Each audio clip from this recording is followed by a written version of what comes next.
What is going on, everybody? It is episode 561 of Pop Culture Crisis. My name is Brett, and I am here with my guest co-host today, saving my ass again. Would you introduce yourself, please? Hey, guys. It's not Mary. You got Coffee Lady today. Sarah hanging out. Thanks for having me. How you doing? I'm doing pretty good. I was out of it last week, but I'm back and glad to be here. Good. Well, it's gonna be a good one. Yeah, you were out sick last week, right? You weren't feeling well. I was. Yeah, I wasn't here Wednesday. Yeah. Well, this week we're gonna like monopolize your time today and on Wednesday as well. Yeah. Guys, if you're wondering, Mary, she was out doing a podcast over the weekend and her flight was delayed, so she will in fact be back tomorrow. She sent me a message last night, and I was just like, look, I'll figure out what I need to do. We will make it happen. And helping me once again, 2 Mondays in a row, my friend, Dane. Hello, everyone. It's me. I'm terrible at intros. That's okay. There's nothing wrong with being terrible at intros. It's a good thing. I think there's absolutely nothing wrong with that. Plus, I was actually explaining to you before the show, I was like, the most uncomfortable part, like if it's a day when Dane's on, is like when I try to do like the small talk before the topics start, because we've been small talking all day, but it's also, you have to find a way to like ease your way into the conversation and figure things out. I used to have a whole speech, but I just don't have it in me anymore. It's yeah. So I'm waiting for a day where it's like at the outro. There have been days where like certainly the shows run long, and I'm like, oh yeah, I just say it all as quickly as possible and get this the hell out of here. We had one episode last week. I can't even remember which day it was, where it was just like I was just so done by the end of the show. It was nothing happened. It was just one of those days that it was just the most abrupt. I just killed the show at like 15 seconds. So You're just like, bye. Yeah, I was like, bye, guys. We're out of here because, sometimes that happens.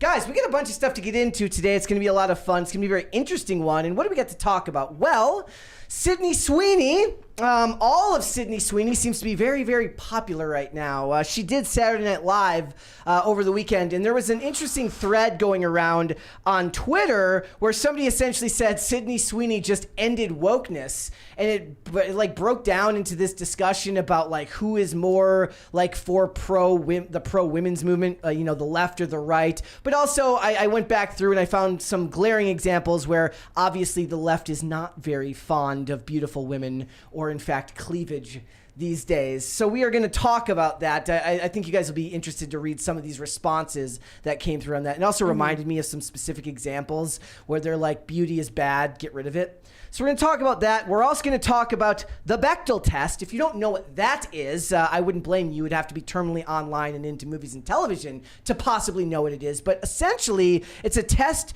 to figure out just how much women's liberation there is in a movie, just how much women's representation there is. Is there a scene in a film where two women talk to each other where they don't talk about a man? That was the Bechdel test. It was proven later that the person who came up with it, Alison Bechdel, says it was a joke and it wasn't actually meant to be taken seriously. Well, now there's a Bechdel test for climate change because these people hate you and they hate fun and they hate anything that brings you joy. So we're going to talk about that. We're also going to talk about Gwyneth Paltrow's in the news with a very big statement she wants you all to know. She's got a black friend. I'm not even kidding you. That's nice. essentially what this boils Congrats. down to. She says that white women could learn from black women on how to love themselves. And it's funny because TMZ is like, even TMZ, when you're reading through this article, it's saying it gets cringier as it goes down, and they're acknowledging how cringy it is because it is cringy. She got invited to the cookout. Yeah, she's not. So we're going to do that. Also, we are finally going to do this topic that I've wanted to do for a while, which is we were going to do it at the last 100,000K episode, where we're going to go through a whole bunch of terminology that you are not going to be allowed to say in corporate America anymore. In fact, here at Timcast might be the only place you'll be allowed to use these words now, which is crazy. So we're going to do that. We got a bunch of other stuff. But before we get started, guys, would you please hit the like button on this video, and would you subscribe to this channel if you have not subscribed here already. As more people share the show with their friends, it helps the show grow, which is a big help for us. Also remember, all super chats $20 and over, we will interrupt the discussion and we will read them right then and there, and then we will do our best to get back on topic. Sarah's hopefully going to help me with that today because Friday was a bit hectic as we're trying to get through it. So guys, Brett never wants me to read. Brett Brett doesn't believe Dane, in you my don't want ability to read. I can read. You don't want to read these comments. Dune 2, Jolt's box office was mighty. 81.5 million debut. Well, there you go. He can read, ladies and gentlemen. He just proved it to everyone. I kind of stumbled in one part. I felt He had to practice like, a lot for like a full hour before the show. I don't mess this up. To be fair, dude, like it's not a prerequisite for this job because I can't read either. In fact, you're about to see a bunch of examples of that as we go through here today. I'm gonna have to like slow down and like I look like an old person. I'm like, you like see the incompetence in me. You're Yes. like yeah, I have the same. It's not your fault. It's my fault. I got you guys. Don't worry. I know how to read. You're I'll read for Whoa. all of us. You're good Yeah. at reading. Yeah, it's pretty impressive. Okay. Can't wait to see that. All right, let's go ahead and get started then, shall we? We got a bunch of stuff to get into today. So first things first, Dane is correct. Dune, $178.5 million at the global box office this weekend.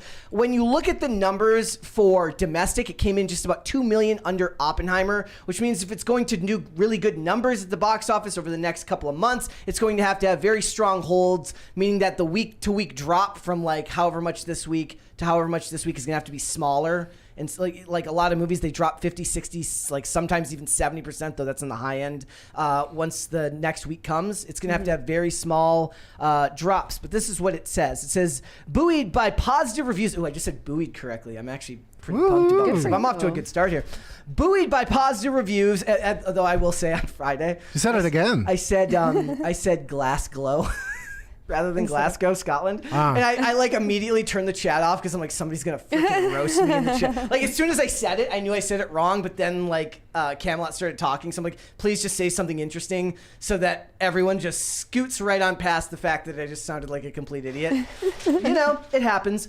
Buoyed by positive reviews and glowing word of mouth, it has a 94% on Rotten Tomatoes and an A+ cinema score. Dune seems to have expanded its fan base beyond sci-fi buffs and arrived at the higher end of expectations heading into the weekend from Warner Brothers. The studio behind the adaptation of the Frank Herbert novel conservatively projected about $65 million to start, though the most of the box office prognosticators believe that the revenue would surpass $80 million. At the international box office, the sequel added $97 million for a massive global opening of $178 million. Again, that's a bit of BS from it's good. It's a good opening, but it's by no means like the greatest thing ever. Can I ask a question about this movie? I'm really interested in this series in particular because it's a remake and it's a remake about like something they critically acclaimed. I mean, I don't know. The book is critically acclaimed, or is like a cult classic, but the David Lynch movie is not really seen that way. It's really kind of a cult classic, right? I guess everyone here loves it. Yeah. Look, Wesley really likes not it. Tim walked. Well, Tim, not the David Lynch, but Tim walked out of the first. No, but I mean the original. Yes. And so, my question is this because from what I see is that there's criticism, but there's always gonna be criticism, but it's generally well received. Yeah. This movie. So I wonder in an era where everything's a remake, what makes a remake okay. Like, is this like a well-received remake? Yeah, like this Maybe, one is extremely well received. Because it's been long enough, right? It's got nothing to do with that. The other one came out a long time ago. I don't think the time frame has anything to do with it. I think this is more that the people who are watching it are really, really appreciative of cinematographer Greg Fraser and director Denis Villeneuve's work, meaning that it feels like art when you're there. In fact, to be fair, and I'm going to be honest right now, we did a Dune review, and I hated the review so much I just didn't put it up because I wasn't on, my words were not good. It was me and Wesley did it, right? And when I was going to edit it, I was like, I'm not doing the movie justice, and I just ended up not putting it out. Like I quite enjoyed the film, and I just felt like the review, like there was a bunch of things that once we were done, I'm like, I wish we would have talked about this. I wish we would have talked about this. And I just decided not to put it out because I'm like, if this dude can put in all the work to make this movie this good in an era where it's very hard to make a movie really, really well, like I just wasn't happy with the way it turned out. So you liked it a lot. Did you were you a fan of Dune before? I had only ever seen the first one, like the one that the part one. I had not read the novel, and I'd only seen clips of because we can't read. But yeah, exactly. But for me, the director of the film is one of my favorite directors working today. So I am biased, on the high end. Like I really, really like Sicario. He has a lot of movies. Arrival, which a lot of people really, really enjoy. Blade Runner 2049. He's one of the better directors working today. So when you're watching the movie, seems like you like an aesthetic then. Yes, the aesthetic of the movie more than anything, because what it does is, and again, I'm going to be kind of going off in a little bit of a tangent here, is like in an age where you get forced to watch like a new Marvel movie every 6 months or whatever, and they all look so painfully fake. Like this is a movie that is extremely heavy on CGI and none of it feels fake.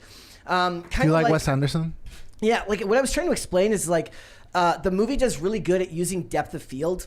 Like the shots actually seem composed, whereas when you watch Marvel cinematography, everything is like always in focus and just looks like digital slop just thrown on the screen. Whereas this film, it seems like every shot in the movie is very, very carefully crafted to mean something. And when you really, really think about a movie that's 2 hours and 46 minutes long, that's a lot of That's a labor of love. Yeah, that's a lot of artistic endeavor. So when you hear about Marvel, who basically like terrorizes like CGI artists and says, you have to do this, you have to do this. We want 9 versions of this so that we can choose which one to use. The idea of a director actually carefully crafting what he wants with a cinematographer just feels so foreign to me today that perhaps like 20 years, like 10 years ago, 20 years ago, a different time period, maybe this wouldn't have stuck out as much. But in the age we're in now, it does. I wonder if Marvel's issue with that is that they have so many different directors making these movies. And so they kind of have like a brand guidelines where, okay, so since there's so many people doing the same thing, stick to these like shots, stick to these guidelines. So it has like a general sense of uniformity. And it's funny because usually I feel like a lot of creativity comes from confines. Yeah. Oh, like from being required to work within this these parameters. Right, but like it doesn't seem to reflect in those movies. Well, like, yeah, like I guess like when you look at a really, really good cinematographer or a really, really good director, they're allowed the freedom because they've proven to be able to let their mind go wild and do so. In fact, Wonder Woman, the original 2017 Wonder Woman, and then the sequel might be a good example of that, because the 2017 one that everybody liked, Patty Jenkins made, but there was a lot of heavily influence from like Zack Snyder and other elements over at Warner Brothers. When that movie did well, they gave Patty Jenkins carte blanche to do whatever she wanted with Wonder Woman 1984, and nobody liked it. Yeah, and that's kind of what I mean, because like the Sistine Chapel, it had its constraints, but like shit lib art, it's like they're peeing in a can of soup, and it's like they have none. But what is art? They've so the movie's doing well. Again, they're going to have large amounts each week. They're not going to be allowed to have huge drops if they want this movie to reach a certain level of profitability. I think Odin from OMB Reviews says he predicts that it ends somewhere between $600 and $800 million. But right now, like 23% of the tickets are being sold for this movie as late as 3 a.m. to go see it in IMAX, which is why how I would recommend people. Like I may go back and see, because we just watched it at a regular theater. I may take the time to go back and watch this on an IMAX screen. Okay. So it's worth looking at. And it's not just that. Like there was this video going around of somebody riding a sandworm at AMC theaters. So it's clearly culture. Guy made that himself. Oh my gosh. Is that Heidi Klum? Could be. Yeah. Oh yeah. Her very famous costume. Right? Yeah. But there's a wholesome but sad story in this as well. That's how you like. What did you say when we were talking about this earlier? I forget what I said, but yeah, very wholesome. So Dune 2 premiered at Quebec Palliative Care Home to fulfill man's dying wish. So heartwarming, that's what I said. Yes. So it says the work of Quebec filmmaker Denis Villeneuve was shown in a room at a palliative care center to fulfill the end-of-life wish of a longtime film fan in a special world premiere well ahead of the launch, over a month ahead. They brought this in. So this gentleman, this was his dying wish, was to be able to see the sequel. And they basically said, we'll fly him out to the premiere. And they're like, you don't understand. He's like in hospice care. He's not going to make it to that. And Denis Villeneuve brought his laptop with security to this place to show this movie to this gentleman. Wow. That's I love it. Amazing. In such a black-pilled world, this is very wholesome. Yeah. And the man has since passed. They said he was so sick by the end, like he was having trouble. He couldn't even stay awake during the movie. And like that's super, super sad, but it's like the idea that he went that far to go ahead and do this for somebody is really, really amazing. To me. Like I can't think of another example of something like that. Who took his laptop? The director? The director took his Himself? laptop with the cut of the movie on it and went to this place to show it to him. God bless him. Stand up guy. Yep. All right. So Godzilla vs. Kong, The New Empire, which I'm actually, now that I've seen the trailers, it looks like a CGI. Everything I was just complaining about is exactly why I want to see this movie, because it just looks like CGI slop, but it looks like fun CGI slop. It's Godzilla x Kong, The New Empire is early tracking to earn $40 to $50 million over the 3-day opening weekend. The first one opened to $48.1 million. However, that included 5 days. Basically now in Hollywood, a weekend is however long they say it is. So a weekend could be a month. For all they care. Like when Mean Girls came out, they counted like 8 days as like a week. As long as it came out on a weekend. Yes, then you're fine, right? Either of you care about Godzilla or Kong? I can't admit, like, yes. one of those ones. Oh, 100%. Really? Dude, the other Godzilla versus Kong movie, so good. You got to check it out. I'm not like trolling or anything. Why do you like it? Because like Kong is just, he's like he's a good guy. And you're rooting for him, and he's adorable. I love monkeys. That's really it. Like that's the extent of my love of it. Yes, my review. I do find it funny because like I've found that Godzilla and Kong are two that like people either don't really care about at all or they really really love. Like especially Godzilla, like most people today, because it's like popular, but it's not popular in the way superheroes were just a couple years ago. Like to really love it, you like deepen the lore. Like I remember when the trailer came out and he had the pink spikes, and I was like, I just know there's an explanation for this that I'm going to be able to look up, and some nerd is going to be able to explain to me. And it's true, there is, and I love that. I love that there's people that are that passionate about those types of things. It was genuinely good too. It wasn't just pure action. Like it had a good story and everything. I liked it. The which one? Skull Island or the one after that? Not the Kong movie. There was another like King Kong versus Godzilla, wasn't there? Yeah. Not the one with the girl from Stranger Things. I forget what it's called. Yeah. So like the one that came out like 2 years ago. Yeah, I think it might be older than that even. I don't think I've ever watched like a big kaiju, like a big monster movie ever in my life. Well, it depends on. I in fact, what I'll do is I'm going to give you horrible advice. Go watch the 1998 Godzilla movie. I used to be the guy that would pat himself on the back. It was like, oh, I don't need good graphics to enjoy some things, but some things they're so outdone that I can't do it. Like so old. Yeah. Like it takes me out of it. Hold on, fixing shot here. There we go. All right. Because some movies do it charmingly, but when it's like, oh wow, they're really trying. Like I don't know. Oh, like for like CGI and stuff like that. Well, that's what I love about older movies back when they would when it was mostly practical effects and stuff like that, and you wouldn't have to worry about the CGI. Like even if the CGI is bad, like my favorite is CGI lightning from movies in the past, which is the worst looking thing ever. I find it charming. Well, also what takes me out of a movie, like or game or whatever piece of media, is like when they do a super ginormous like cinematography trope. Like for example, when they have a half-lit face, when it's supposed to represent like they're like battling their demons. Yeah. So it's like oh, film's cool. My favorite is whenever you see a movie or a television show where somebody's battling drug addiction, they always like put their hands on the sink and look in the mirror. Yeah. Really deep in the mirror. I'm like, it's like, I don't know if that ever happened to me, but it's like, I'm not going to be a cliche. I'll look into something else. I'll look into a window that's got a reflection. I'm not looking into a bathroom mirror. Good for you. Yeah. Thank you. I'm not going to become a cliche. I refuse. All right. Good news over at Warner Brothers. Over at Disney. This is a really interesting question to ask. David Greenbaum, the new head of Disney's live-action division, reportedly said in a meeting with Bob Iger and Alan Bergman that when he's thinking about when a movie's going to be made, he says, does this movie need to exist? Now, there's an interesting take on both sides because technically no movie needs to exist, right? But the question is, does this movie need to exist for profit? Like, are we going to actually make it? That's what they should be asking. Will this movie make any money? The answer is no. Most of the time, no. Most of the time, these Dude, days. oh my god, I got so many thoughts about this. The first thing that comes to mind is Mean Girls. The reboot? The musical. Mean Girls was filmed at a time where the cinematography, the language, the topics, everything would be relevant enough for today. If they were willing to be honest. Correct. Yes. Like kids are more honest than adults typically. So No, I'm saying like if the studios were willing to be honest about women's personalities, then it would still be relevant. But they're not. By the way, that movie had diversity, had like a bunch of stuff. It was just not even subtle. They weren't just like, and here's the minority. They're gonna get a part. They're winning. They that movie more than any other movie that immediately comes to mind is like this 100% didn't need to be done again. Which one? Mean Girls. It was this did not need to be done at all. There's no way it's gonna go well. It's not old enough. There's an even better one that just got announced today. They're doing a Baywatch reboot. That's like 3 years ago. That's what I'm They saying. did one in 2017 with The Rock and Zac Efron. Oh my gosh! I thought you were talking about the show. They're redoing the movie. They're doing they're redoing the show. They don't even let you have time for nostalgia. They don't even let you miss things anymore. And by the way, I think nostalgia means like the pain of remembering. Okay.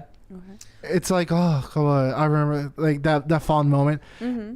If you're not fond of it, it doesn't work. Well, no, because that's an interesting point, because there's like a meme that goes around every couple of months where it says, stop remaking things that people like, remake things that people hate, and try to make it right this time. But there's no actual benefit in doing that, because the reason they remake things people like is because there is a strong emotional connection to at least some of the audience that will draw them into at least watch the trailer, right? The barrier for entry for me is like, when I watch movie trailers, like that's my job, right? So that's like, it's part of my job to go look at movie trailers. How do I feel about this?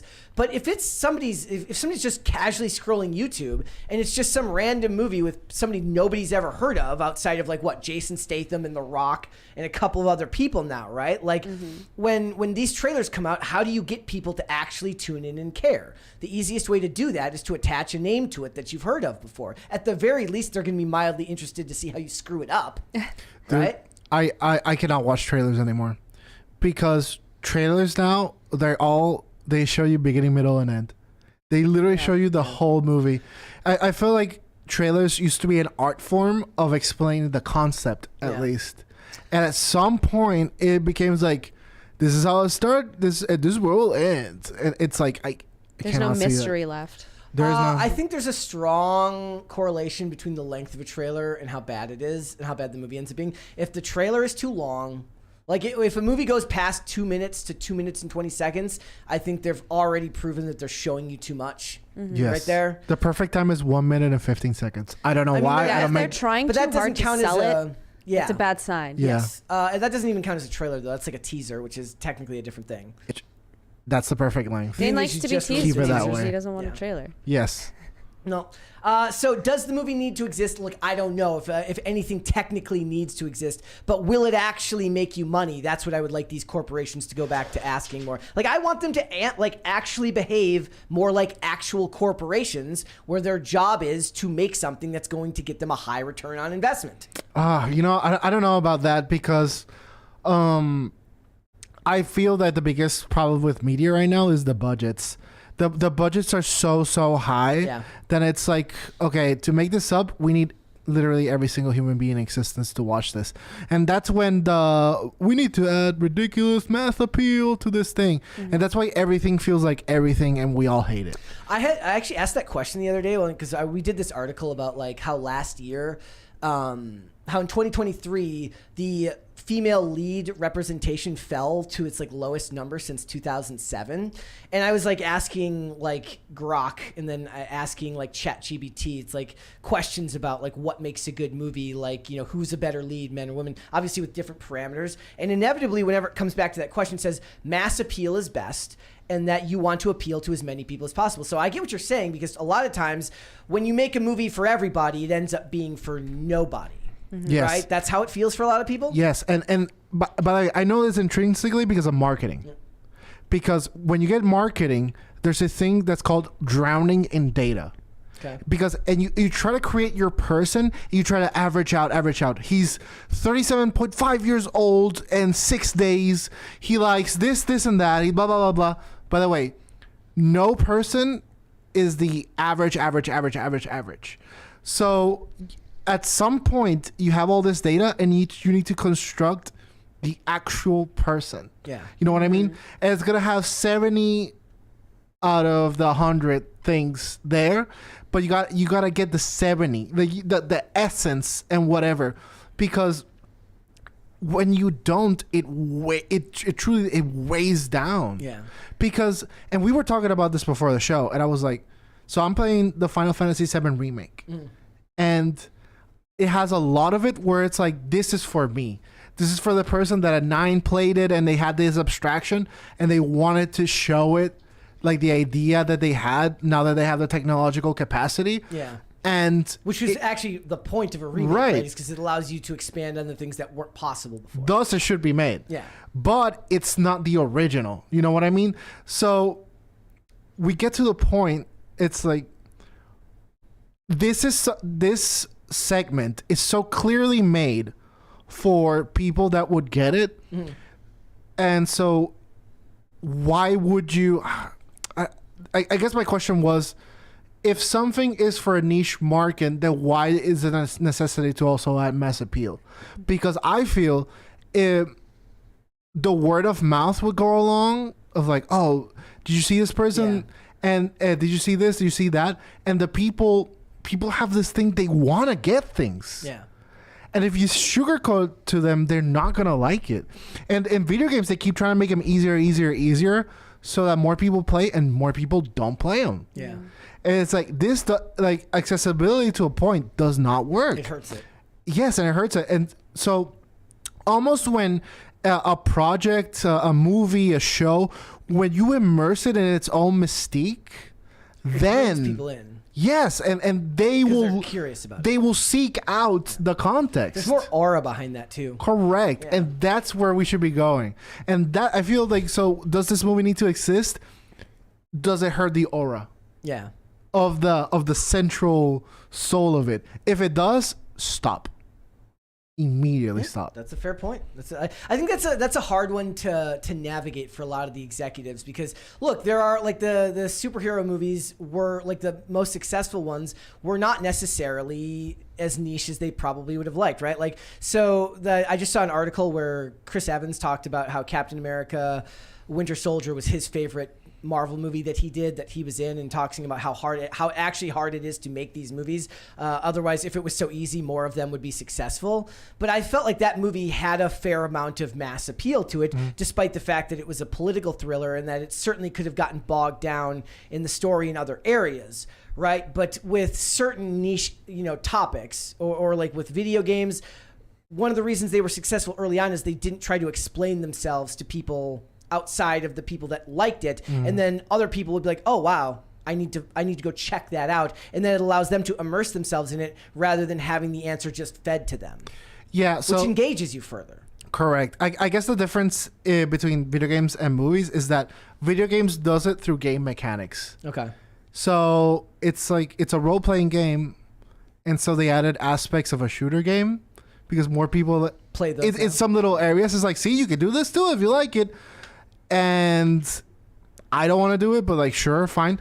But in movies, it's I don't know the name of the technical term, but it's a type of storytelling that's oh, you mean the mythical dragon that died in 1996 when the hero when the person is talking to the other person in an expository way where they wouldn't normally be talking about them. Yeah, it's exposition dump. Correct. Yeah. Because like if you and me were talking about Sarah, we wouldn't be like, oh Sarah, you mean the employee from Takecast that manages like the computer thing? Yes, that's Sarah. Yeah. But in a movie they do that. Yes. And so when they don't do that, can be done well and it can be done badly. Correct. A lot of times it depends on how much and how often. Seldom done well. Like very rarely. Like it's one of the reasons why when like a voiceover is done really, really well, it can really, really help the story. But if it's not done really, really well, it just feels like they're there to just dump all of the information on what it is. Like I was like there was an old show called Numbers. It's about a mathematician who solves crimes.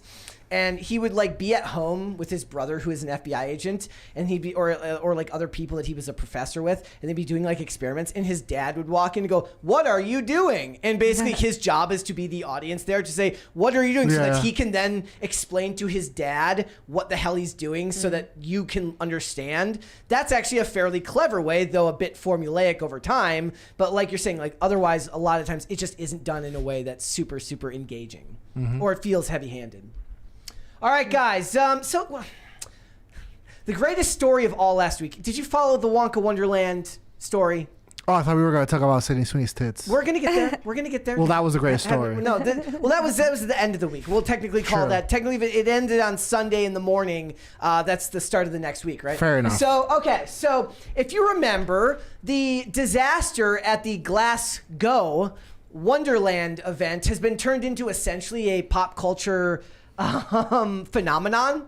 Right? Well, they have unmasked the unknown, which was the creepy lady who wore the creepy mask-wearing person who was very, very tall. Well, this is her. She said, it says, the unknown from the Wonka experience is now known. Her name is Felicia. This is her with the other actors. And I basically said this lady is a hero, and we need to make sure that everyone from this experience gets social media and mainstream success. I went to see all of them go into the mainstream. But then now what's happening is like, it's literally got a life of its own, and it proves to you just how powerful the internet is. So the day after the information on her came out, this poster was made for a fake movie. It says, The Slasher Trash, The Unknown 2024. When a crowd of fans attend a Willy Wonka experience, they unknowingly unleash a mirror-dwelling demon force with the power to slash into their darkest nightmares, turning fantasy into a terrifying reality. This is not pure imagination. So this was just somebody made this as a joke, right? Well, I found this. This is from Discussing Films. Where did it go? So they are actually doing this. This is Discussing Films, not the fake account Disbussing Films. A horror movie about the Wonka Wonderland experience titled The Unknown is in the works. So they are going to make a movie about this. The whole event. It's pretty cool. That's Okay. Art imitating life. No, think about the amount of things like, have you seen those like those things that they make now, like it's only January and they show you all the events now that happened this month, and that's becoming a thing now, especially people in the political space. Like every crazy thing that happened this month, by the end of it, you're like, crap, it's only the end of January, right? Think about the amount of things that can be turned into any type of like movie. It doesn't even have to be on a huge budget. That scares me a lot, bro. But I'm saying, but it's like for horror movies, they don't have to be made on huge budgets. So these are the types of things that will get made into more and more niche things. Yeah, but did you see the movie about Wall Street bets? I didn't want the one you went to see. Yeah. What was it called? I don't know, but it's about deep effing value, like that guy. Yeah. And they made it about like single Latina women investing. It's like Horror movies might be a little bit different there. It might hopefully, not be as, hopefully yeah, it's a little bit better there. So I'm actually fairly excited to see this. Look, I liked Winnie the Pooh, Blood and Honey. So I'm all for the type of niche horror movies and stuff that are going to be coming out, which I find very, very cool. So it's going to be really, really interesting. This is the young lady who played her. She had decided to make an announcement. Hello, it's Felicia, and this is my official, unknown face reveal. I like her voice so much. Yes. Ba, ba, ba, ba, ba, ba, ba. She's Scottish or something? Aw. Hello, I'm Felicia. I'm 16, and I am the unknown. First of all, I am a ghetto. Sorry to disappoint. That wasn't actually disappointing to anyone. I don't know what the point of that was. I'm a what? A girl. Ah. Oh. Oh, this is actually my real hair. It is not a wig. Third of all, don't worry. I have proof that I am the real unknown. Don't worry about that. Here's proof number one, I suppose. This is me. That's some of the cast. Yeah, that's me. I still had my mask on at that point. That was actually after, like, this is when it was shut down. This is when everyone got told to leave. That was when we took this cast photo. I've got pictures of me. This is me behind the mirror, in the mask, which, yeah. I also have this picture. This is me. This was sent to my Snapchat private story. This is when things were going downhill. This is when the bad stuff was happening. And at this point, one of the Oompa Loompas gave me a bag of sweets because I had not ate the whole day, and I was sitting behind that mirror, and I was sore, I was starving, and it was really, really lovely. And before you guys ask, yes, I have seen the leaked photo of the cast, and I am a little bit upset that I wasn't able to do the review, but it is what it is, you know.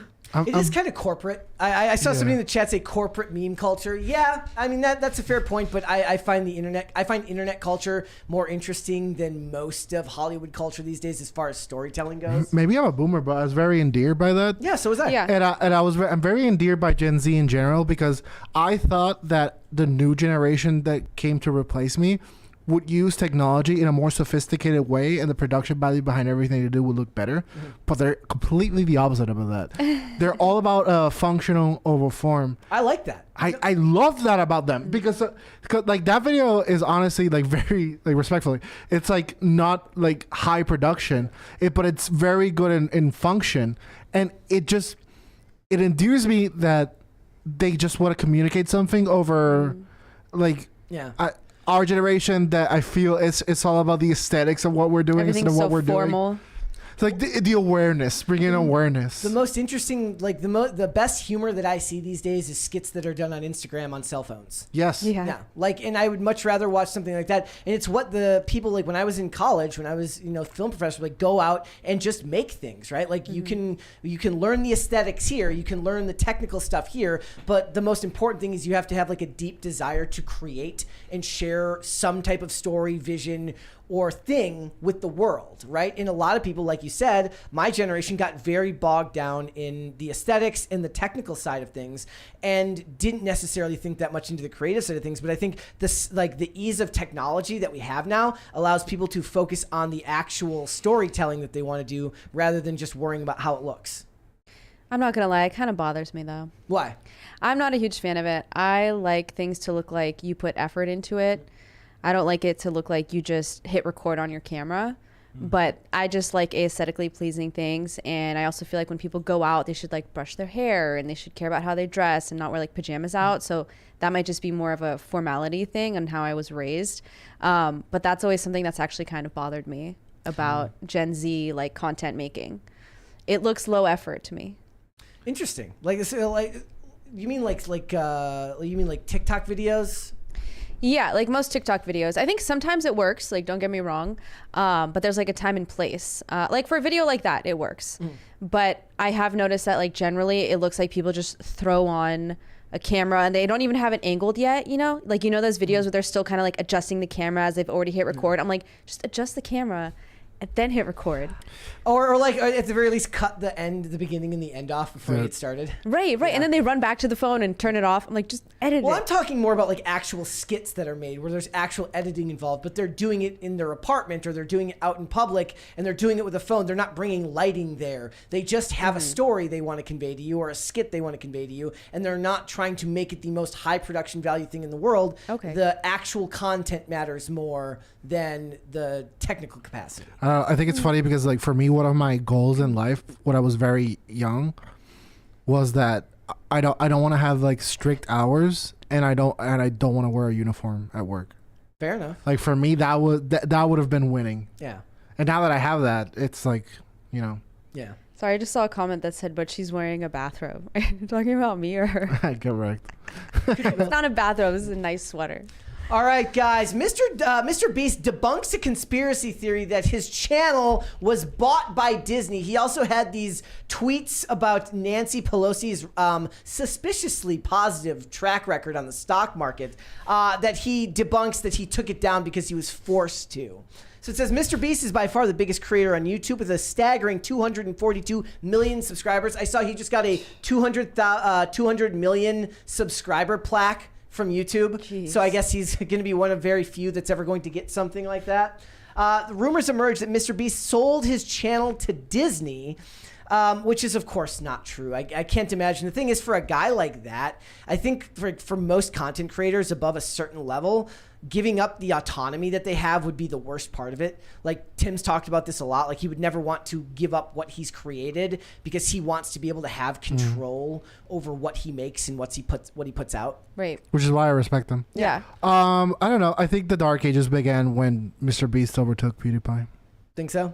Yeah, I don't see the divinity in his eyes. Too corporate looking to you, or too sanitized? He is like a more likable Lex Friedman. Yes. There is something soulless in his eyes about him. I mean it. I don't see the divinity in his eyes. Chat, please correct me. Tell me I'm crazy, or like, because he then does like these things that I find genuinely admirable, but he creeps me out.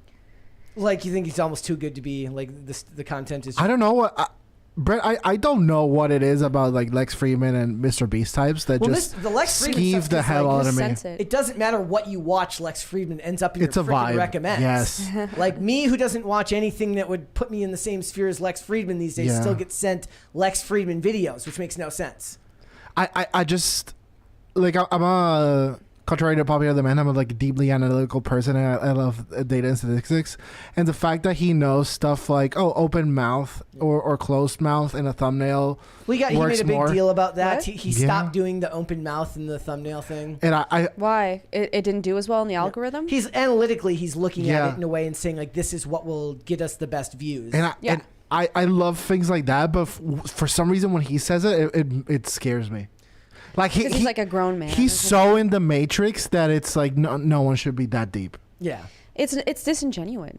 You know? Yeah, Like, yeah. you can just tell it's fake. It's all about the algorithm, like almost too much. Yes, that's what dude. Yes, And it's a little unnerving. he's not. I think you pinned it down. He's no aura. He's the times. Yeah, yeah. I mean, you can't get that big without being completely like just corporate and cut Right. and dry.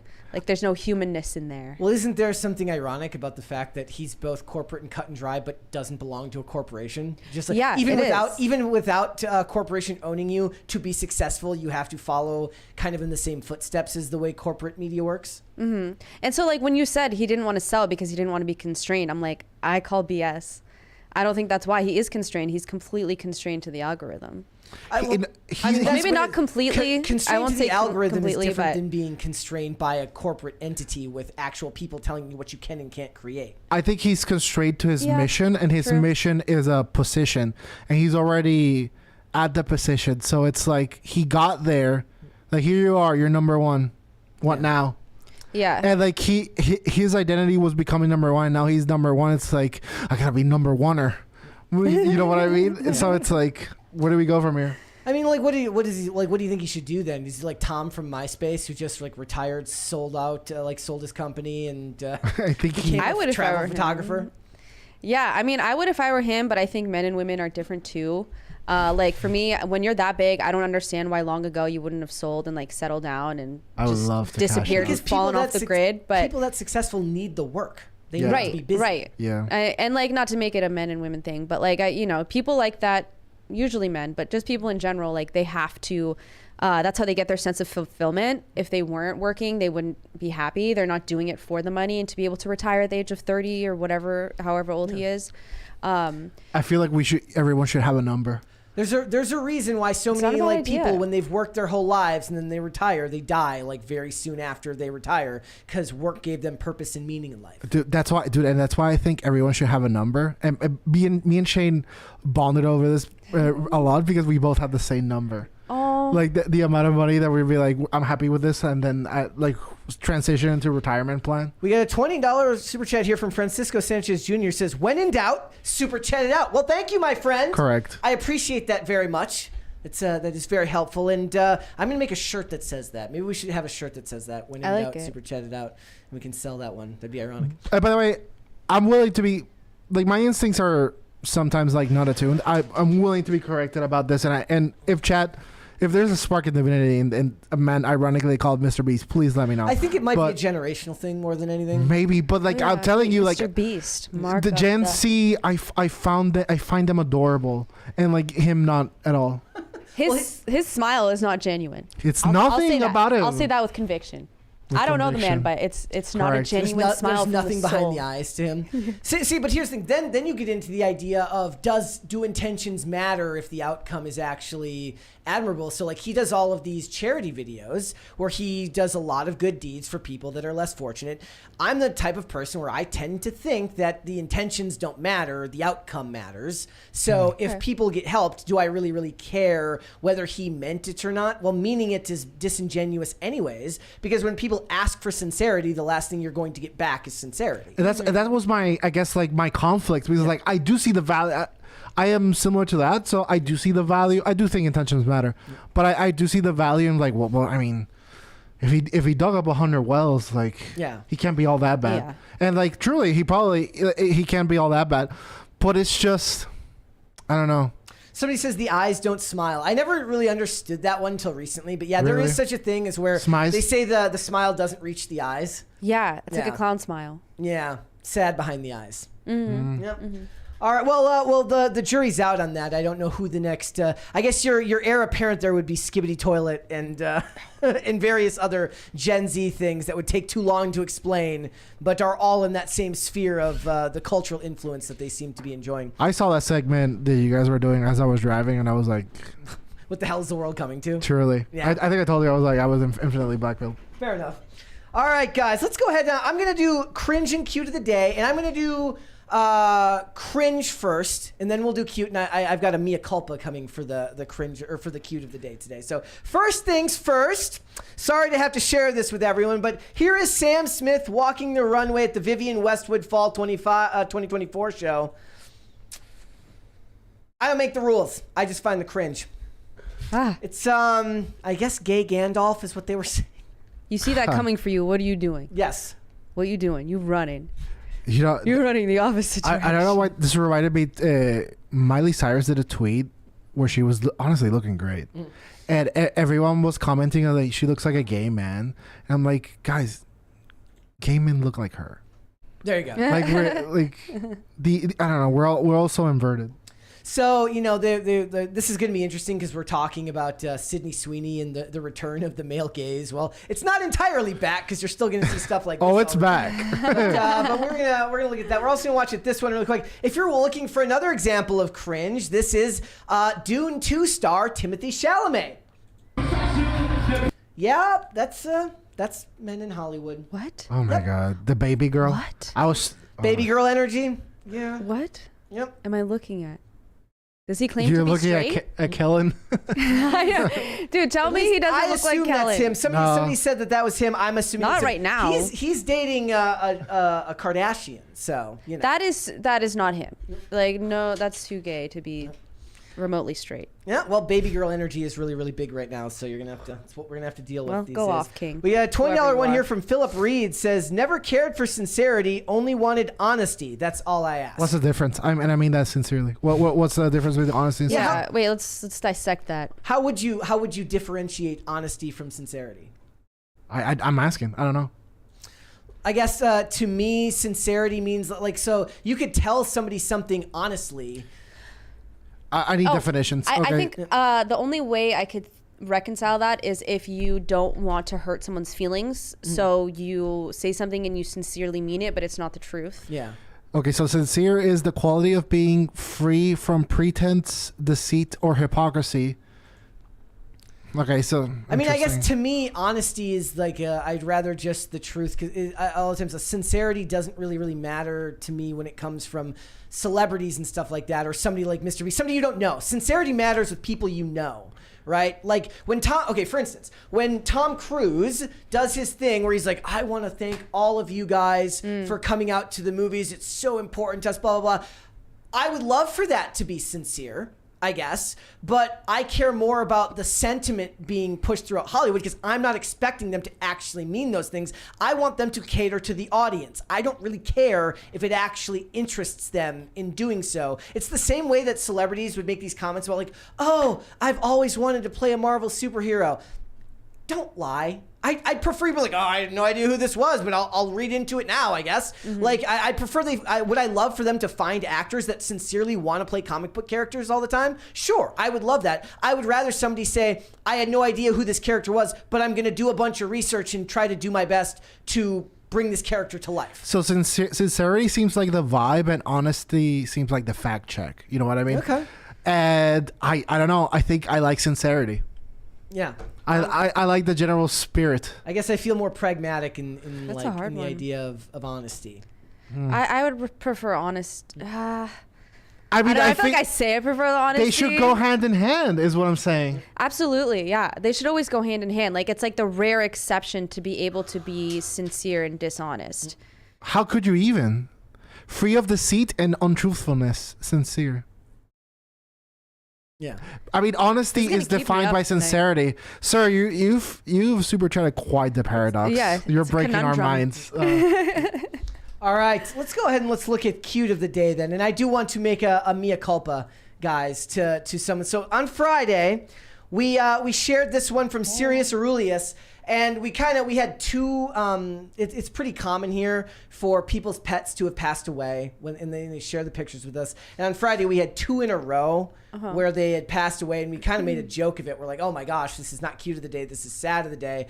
Yeah. Well, he informed. I talked to Sirius Aurelius on Twitter afterwards, and he was kind of bummed that we didn't take it more seriously. And I did want to apologize to him and say I am sorry for that. So I thought I'd share his pets again. He shared a long message about his puppy that had passed away, Charlie, and I just wanted to share the images with this again and say I'm sorry for that, because it wasn't meant to be rude, but it perhaps might have come across that way. And it is a good looking pup right there. That is a beautiful dog. Gorgeous pup. Absolutely.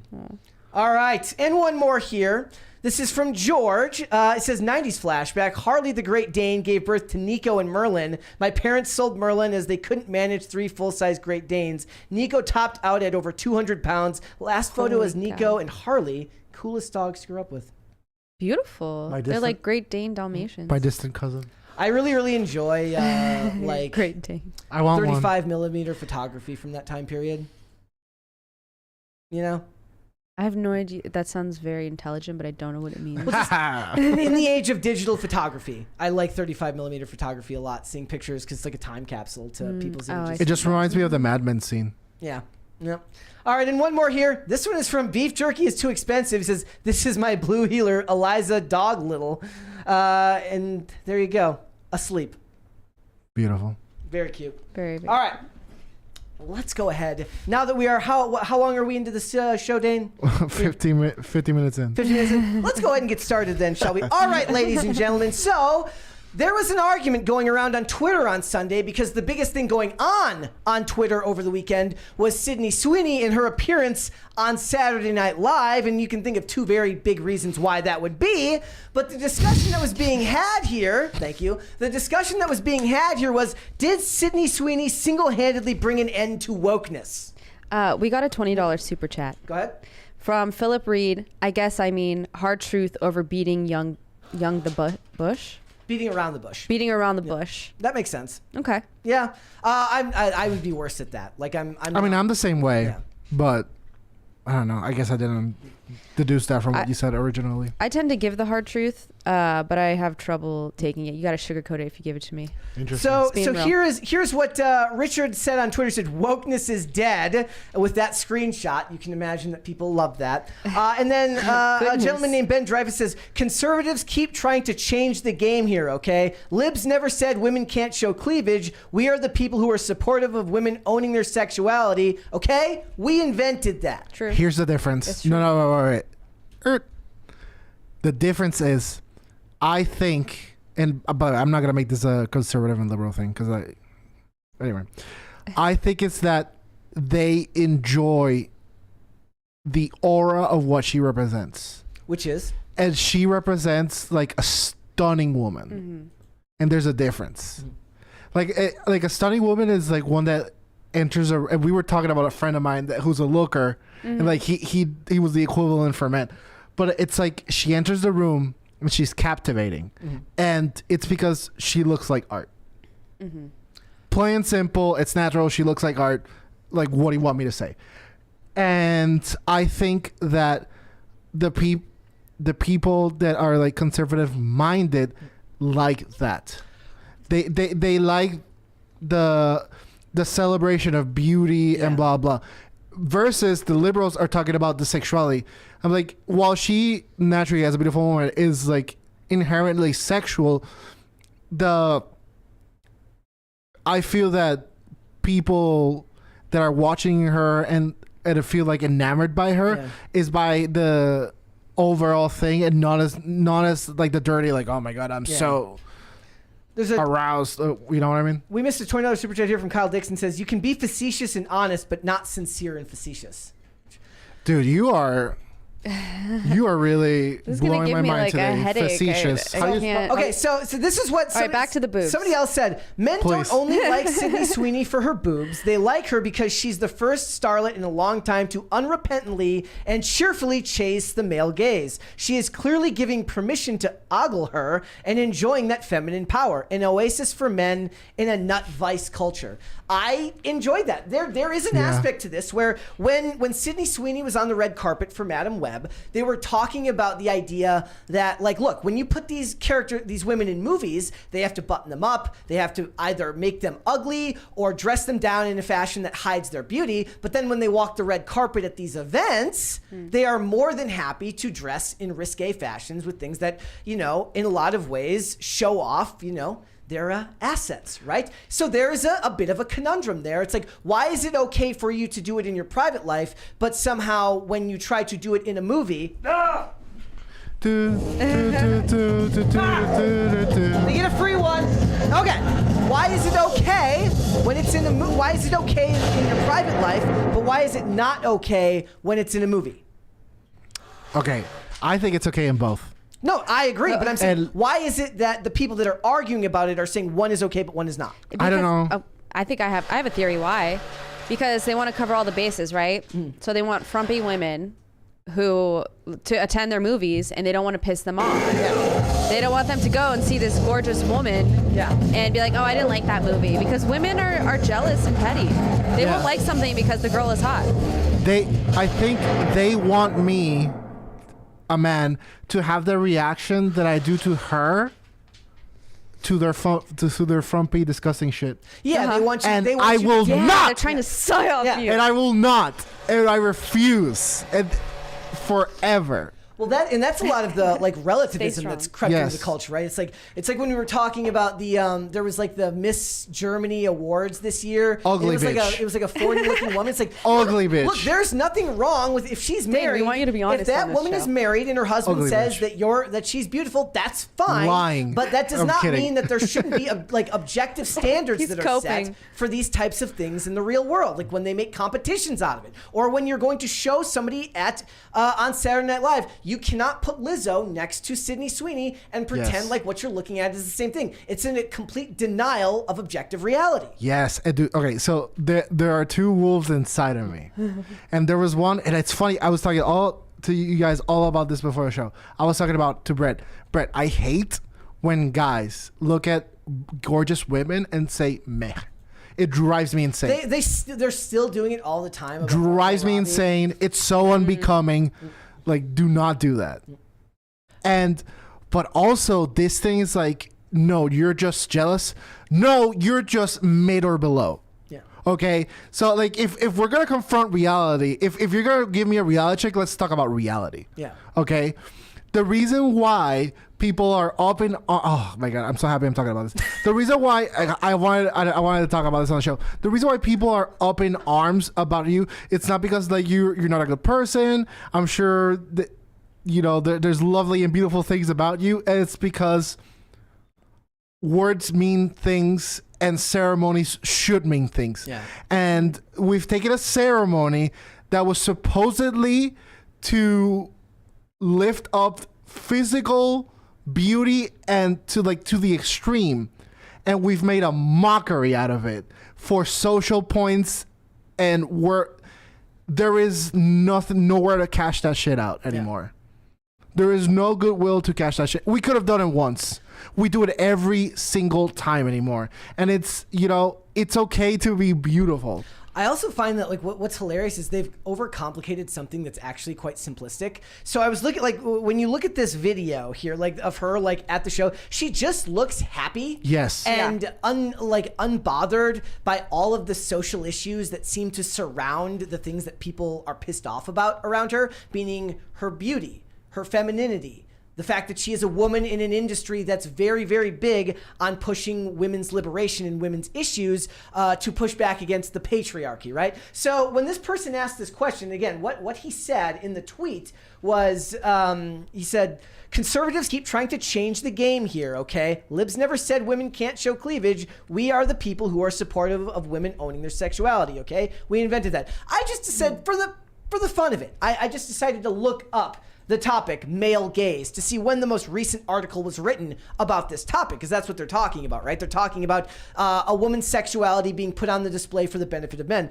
Well, the most recent article was an hour ago from Medium, challenging the patriarchy, the power of the male gaze. Then you have a couple weeks ago, the male gaze is more inescapable than you think. They are not the people that have bolstered and raised up women's sexuality. They only do that on a per case basis when they find it beneficial to them. But Hollywood still understands that when it comes down to it, sexuality sells. Yeah, liberals weaponize beauty to shame me.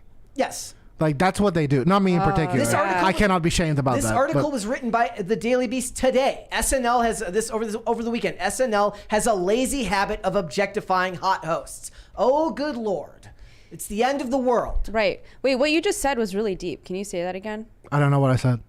You said that they're trying to shame you for liking beauty. Yeah. They're weaponizing beautiful women to shame me for acknowledging it, and I will not be shamed by that. By the way, for me, it's very, very, very cultural, and this is one of the things about Hispanic culture that I like. Hispanic men talk up their boys and their girls. Like when a guy gets a haircut, I'm like, hey man, looking good, blah blah blah. And with their girls, it's like, oh, new dress, that color looks great on you, yada yada. And we. In a lot of friend circles, there was a girl who was beautiful and was cool, and often the joke would be, and it would be a back and forth. I would be respectful, but like the joke would be like, you're so pretty. Like when are you and me gonna like hit it off? And they like turn you down, and that's the funny part. And you weren't seriously. Oh, birth control. And you weren't seriously making an advance at her. You were just like, oh, you're beautiful, and this is what I would do because I'm a man.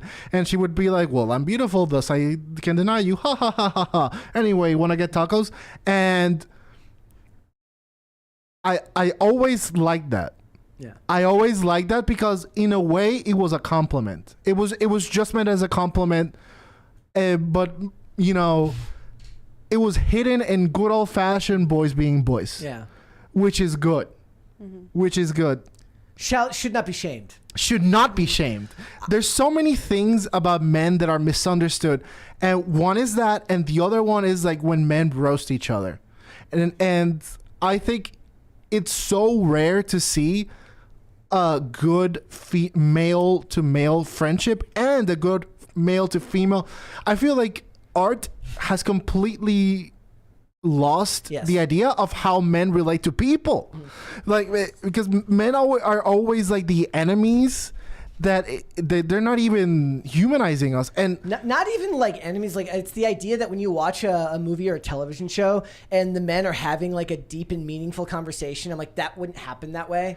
Maybe in the most extreme of circumstances, but they don't really capture the way in which men interact with each other. And and this might be very controversial, but you know who talks about male friendships in a beautiful way?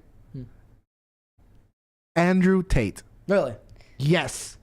Because Andrew Tate talks about his friends. He talks about him in such an interesting way. Such an interesting.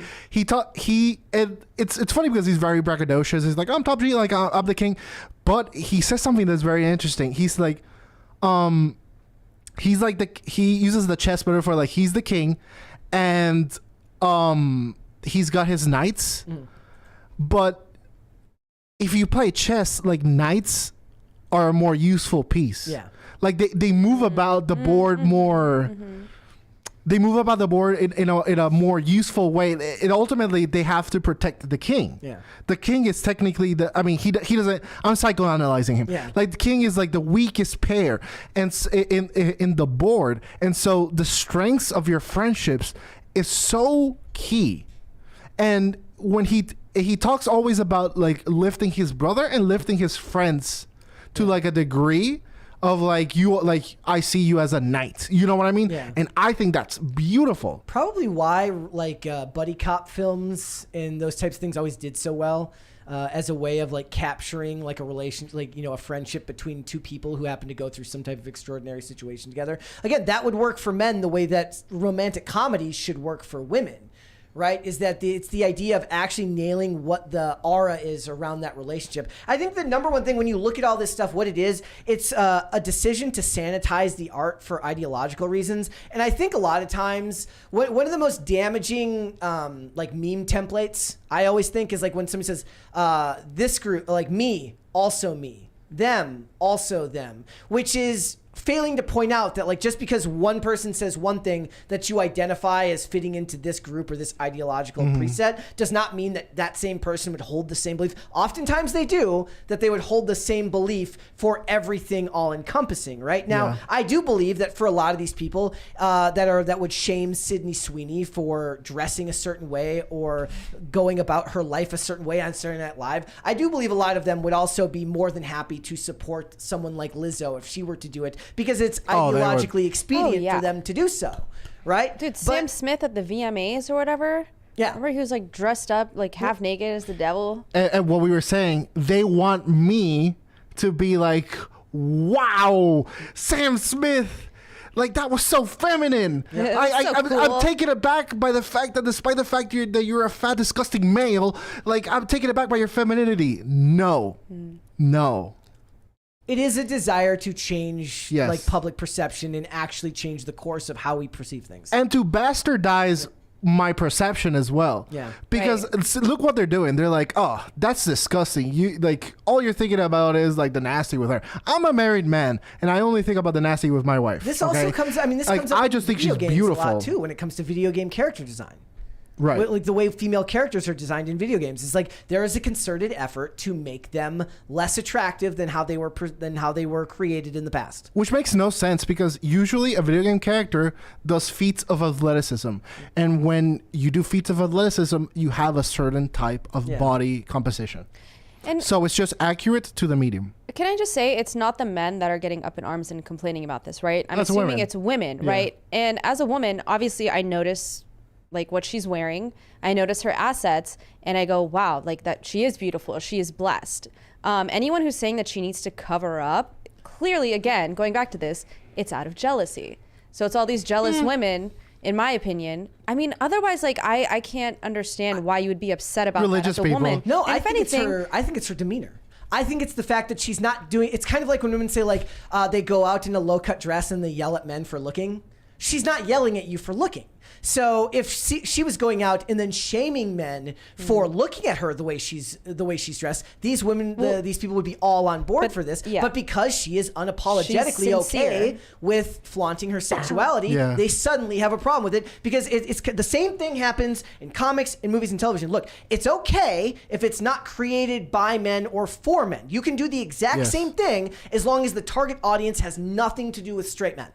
Okay, that's the long and short of it. It really is in a lot of ways that simple because as long as it doesn't fit into that demographic, they're completely okay with it. She is not discriminating against. She's like, you want to look? Look. It's part of part of what there was a skit in the whole thing in the Saturday Night Live episode where she plays a Hooters girl and the other girls are mad at her because like they each get like $40 in tips and she puts like $36,000 on the table because men are just giving her money. She's like spilling on them and they're still tipping her huge amounts. And that really is kind of emblematic. Maybe not of women in not all women, but of the ideological left that seems to be wanting to shame her for suddenly being so willing to dress this way. Also, she's naked on the internet. Yes, you can see her naked. Should you so desire, she's naked on the internet. Like on the show. Yes. Yeah, like she's topless, I guess. Yep. Well, it's messed up that they're shaming her. Like, if she was born differently, she'd be allowed to wear something else. No, but what I mean, you know what? Like those are real. It's not like she got breast implants. But what I mean is, when she was naked on the show, she was being demeaned, and it's like a form.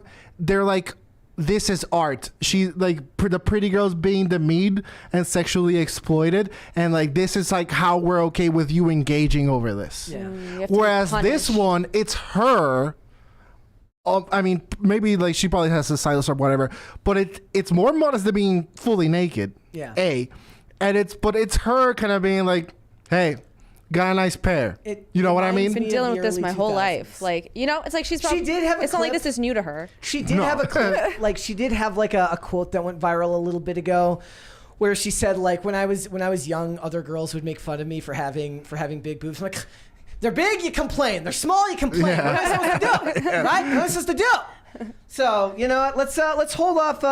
Let's come back. What we're gonna do, guys? Well, we're gonna go through all the topics today, and we'll read all the super chats at the end. I think so. Let's just go ahead. Let us move on, because I think when it comes to Sydney Sweeney, like, we're gonna be getting a hell of a lot more of her. The question will be, when will the inevitable, like, I was sexualized in my 20s stuff start coming out? When she's 40. Like, maybe Right. start taking some bets on when you think that would be. Would it be when she's in her late 30s? Will it be when she's in her 40s? We'll have to wait and see, unfortunately. I generally worry about women that they're so beautiful in the public eye. Yeah. Because like when the next model comes in and it's not them, I'm sure it hurts. Oh yeah. Oh, Yeah. she's the new Scarlett Johansson. I Yeah. was thinking that. Yeah. Scarlett's over here plotting revenge right now. Maybe. Right. Yeah. Maybe Scarlett Johansson's gonna have like the next, We got a $20 one here from Demo. Says, y'all have maxed out the aura counter for early in the week, and I'm here for it. Faux Mary, the feminine aura from hell. Let's go. There's no Faux Mary here. What's fun, Mary? We have a Sarah, a Dane, and then you're also stuck with me, guys. So I'm a person. Dane seems like I'm my own person. Yes. I'm my own person. Oh, we just saw Chair. Chair. that Faux Mary? What's up, Chair? There's Faux Mary right there. There it is. Chair says hi. Sorry, guys. All right, let's go ahead and move on. So if you guys don't know what the Bechdel test is, the Bechdel test was something created a long time ago in which they can rate women's representation on screen. The simple concept being, are two women shown talking to one another in a movie or television show, and do they talk about something other than men? If that sounds incredibly annoying and something made by activists, you would be right. Well, they have now expanded on that. Look, there's all sorts of versions of this that go into other levels of representation. Well, now, guys, there is one for climate change. Climate change version of the Bechdel test released and applied to this year's Oscar nominees, with Barbie and Nyad, which I have not seen or didn't know anything about, among passing films. Color me shocked that Barbie passed this. Can you imagine anything more annoying than a world in which you're given a list of checklists and things that you're allowed to talk about in your piece of art, right? I'm going to actually read you this from the actual website. This is insane. So this says, the climate reality check, a Bechdel-Wallace test for a world on fire. So the propaganda isn't super thick right off the bat, right? A world on fire. So it says, it's happening here and now, not elsewhere or in the future. It touches every aspect of life, but the reality is still largely absent from our on-screen stories. The climate reality check is a simple tool to evaluate whether our climate reality is being represented in films, TV shows, and other narratives. It's inspired by the Bechdel-Wallace test, which measures gender representation. I haven't even gotten to the infuriating part yet. I tweeted about this earlier. Who is this test for? The climate reality check is a tool that will allow writers and industry professionals to interrogate their own stories, audiences, to see whether Hollywood is representing their reality on screen, and researchers to measure whether climate change is included in any group of stories or if representation is increasing over time. Let's just go back to the words there. It is their job now to interrogate you and me and the people making this stuff. You're supposed to interrogate your own story to decide whether you have put enough climate change propaganda in your movie or television show. Faux progressive outrage ends when we refuse to be shamed by these demons. Yes. Like, I will not be shamed by you. Just laugh at them. I don't even laugh. It's like, remove them from your life completely. Like, I don't respect you. Your opinion of me and from my I'm translating a word from English from Spanish literally. Your presumption of my internal state is wrong, and I think it's a reflection of yours. Yep. You're deeply disturbed. Leave me alone. This is where I talk about where, like, a lot of times one of the things that seems to be increasingly on my mind these days is the disparate realities we find ourselves in with other people, because the internet has allowed all of us to live in our own bubbles. And the problem is the people who live in a bubble like theirs is they have a lot of institutional power to then force the thoughts in their bubble onto you. that's a problem. The other issue I have with this is the person who created the Bechdel test, the original one that was about women's representation, was an artist, okay? As stupid as I think it is, and the term was created as a joke, it was not actually meant to be like a tool to be used to measure art, right? She was inspired by Ophelia from Hamlet. Like, my issue with it is, like, the term initially was created by a creative person, right? As a joke. It is no longer the world where we're seeing these tools being created by other creatives who are actually aware of how to make things. They're being created by activists. And there's nothing worse on planet Earth than an activist with a ton of power in a creative field.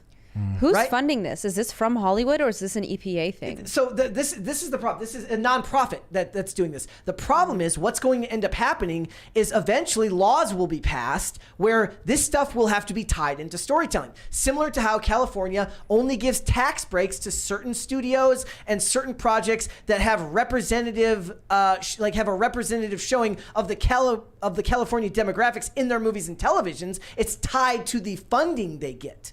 Right? So eventually, it sounds crazy now, but a couple of years from now, as the propaganda grows and grows and grows, you will start seeing legislation passed in which you want tax credits to make your stupid big budget blockbuster motion picture. Well, you better include a bunch of garbage about climate change. Otherwise, you're not going to get those tax breaks, and it's going to force them to either do it or move, or produce elsewhere. And Hollywood's not going to do that.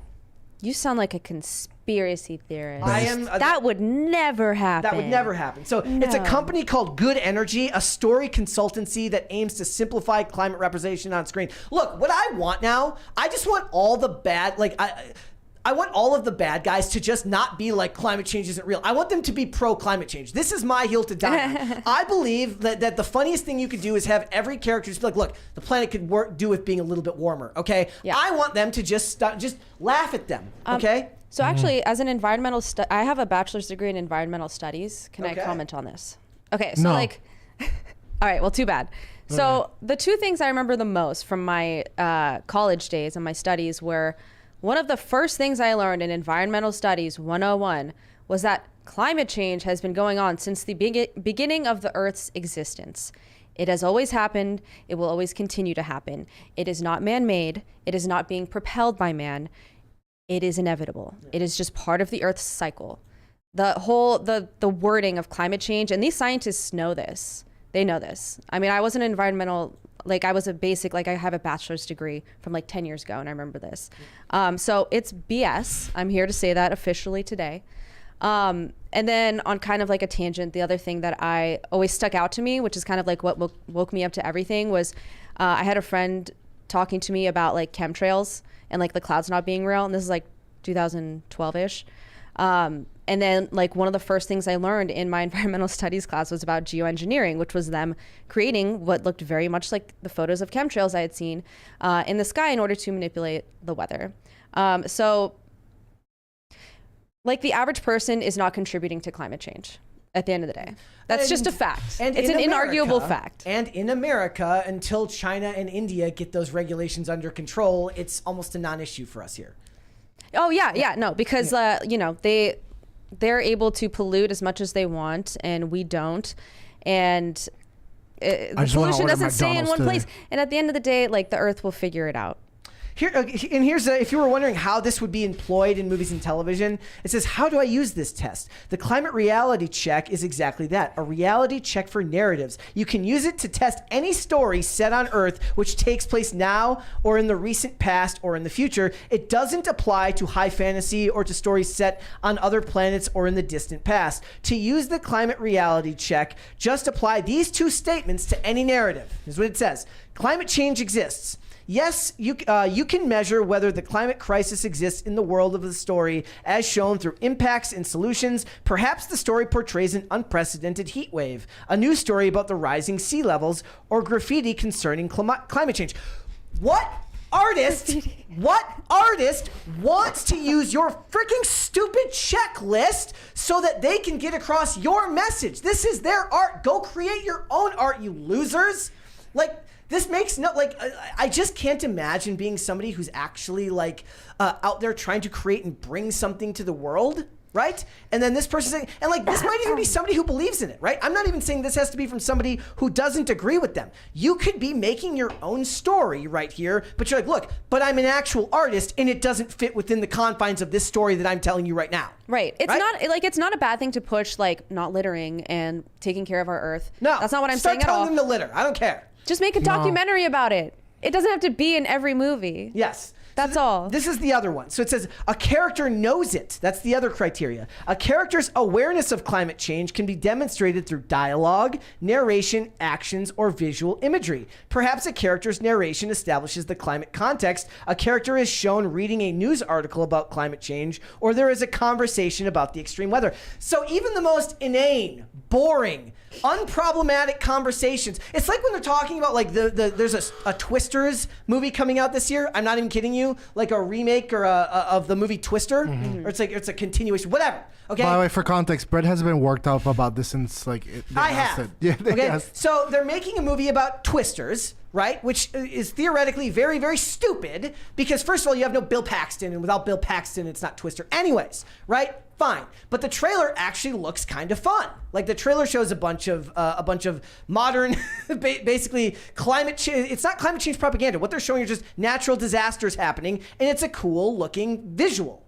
But then they're talking about in the trailers, like they're talking in the article saying like they're going to talk about climate change in this movie. Nobody on planet Earth wants to watch a movie where a dude drives headlong into the two twisters, into two tornadoes, and then gets lectured on climate change. That is not a thing. There is not a person on earth that wants to watch that. And they are so disconnected from the average. Again, this is what I keep saying. Everybody is in their own reality now, and they think that the people that are in their group chats and the people that they talk to online that work in the same stupid bubble as them want to go to a movie and be sold this stuff. It's edutainment. Nobody liked edutainment when we were kids. Nobody is going to like edutainment now. It's preachy, it's stupid, and it's low effort.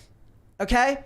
Like you can, and here's the other thing. Like you don't have to be, I see a lot these days about media literacy, right? You don't have to even be super media literate to know when you're being fed propaganda. You just know. Yeah. Right? The storytelling leaves its structure, and suddenly a character is talking in a way that they wouldn't normally talk about. Everyone can, it's a bullshit detector, and everyone has it when it comes to topics like this. It breaks immersion immediately. Yes, exactly. Yeah.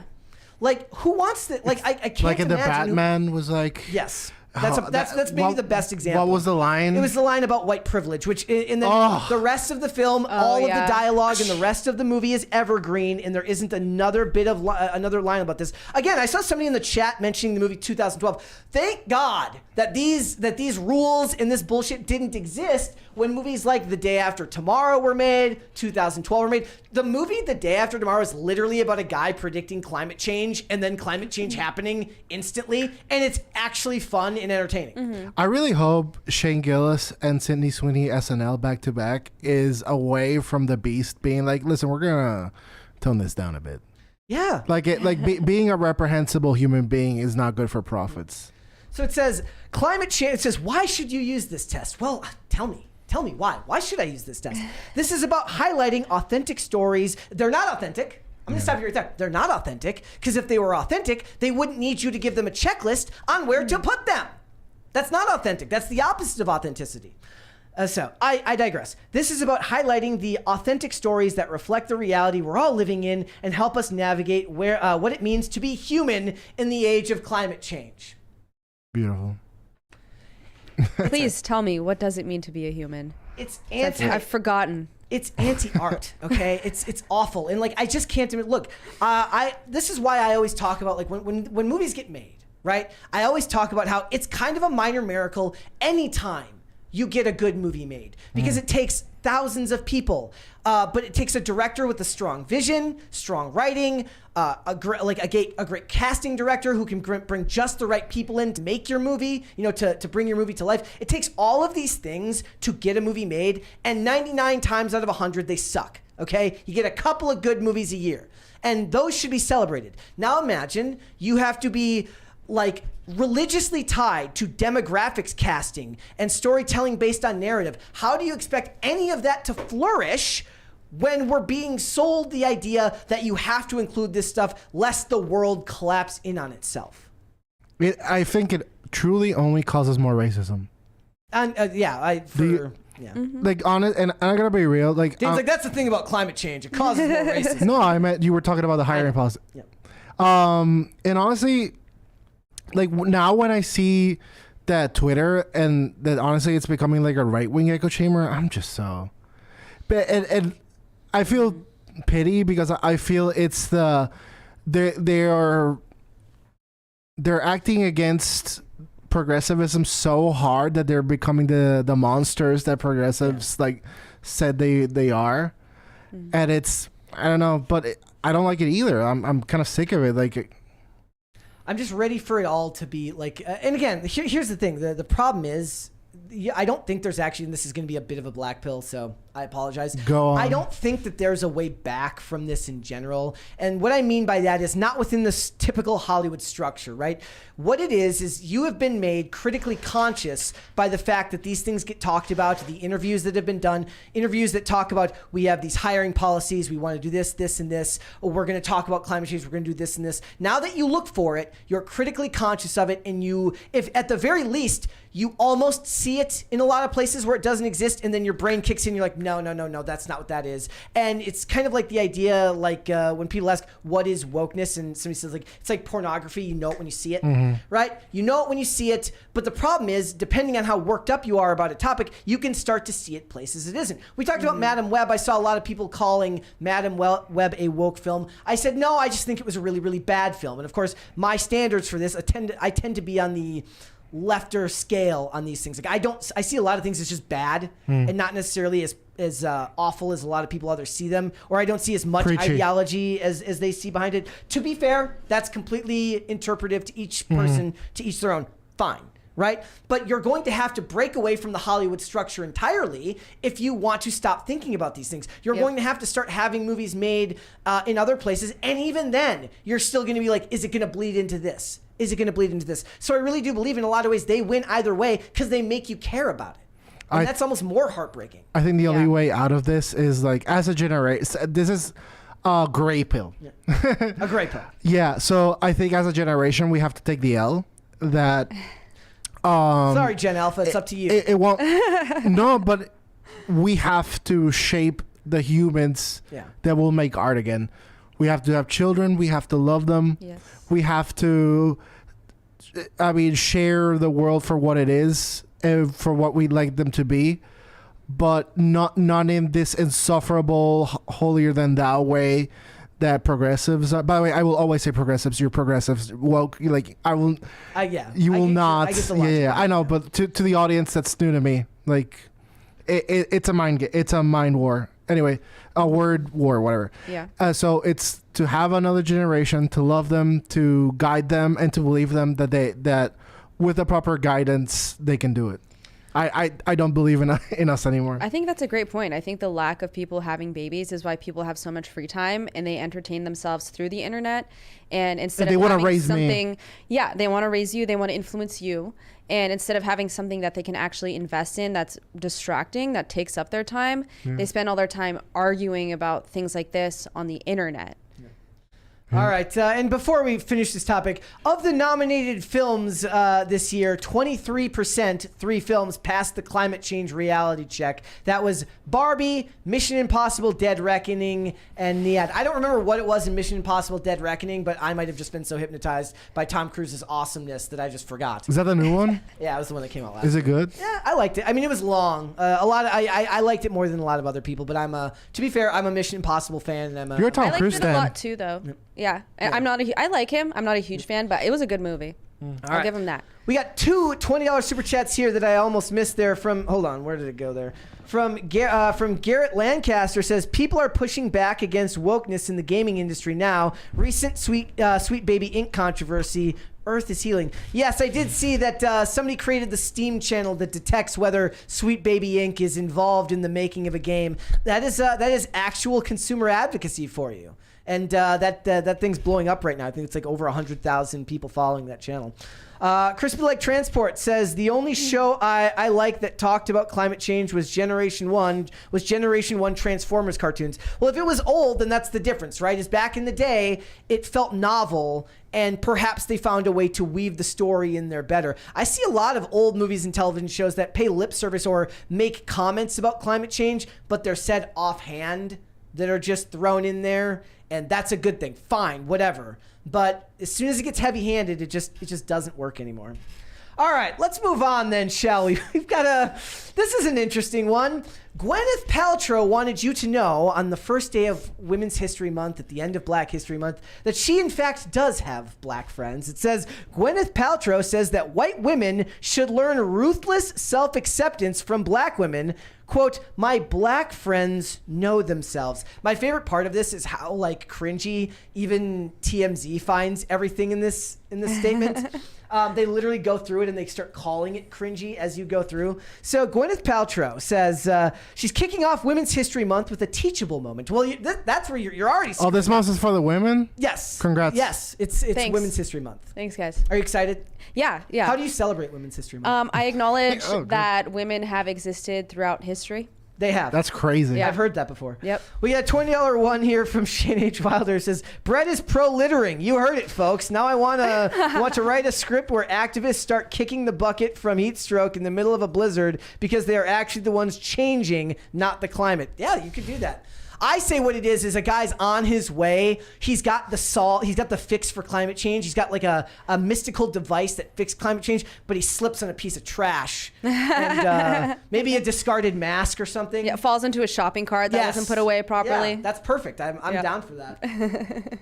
Okay, so Gwyneth Paltrow's kicking off Women's History Month with a teachable moment, imploring white women to emulate black women's approach to self-love, but her message is hitting a lot of people as tone deaf. Go figure. The Oscar winner shared her opinions Thursday while appearing alongside Dr. Ella Bell at the Makers Conference in Beverly Hills. Have you ever noticed that these celebrities are literally always at conferences and luncheons? Mm-hmm. Like they're never they never eat lunch at home. They're always at a luncheon somewhere. they always have to eat lunch in a tux or a gown. So she was at this conference with the Goop founder praising her black gal pals for having an incredible intrinsic self-honoring. That doesn't even sound like a real thing. She added, quote, it's like from the deepest part of their souls all the way up to the tips of their fingers. And then it says, feel the cringe begin. This is TMZ editorializing, not me. According to Gwyneth, her black women friends know themselves, love themselves in a way that I think white women are not taught to. I think white women are taught to be competitive with one another, she added, which is something I've tried to work so hard to dispel because I don't believe in competition between women. But we're raised to be competitive, to be jealous, to look over each other's shoulders.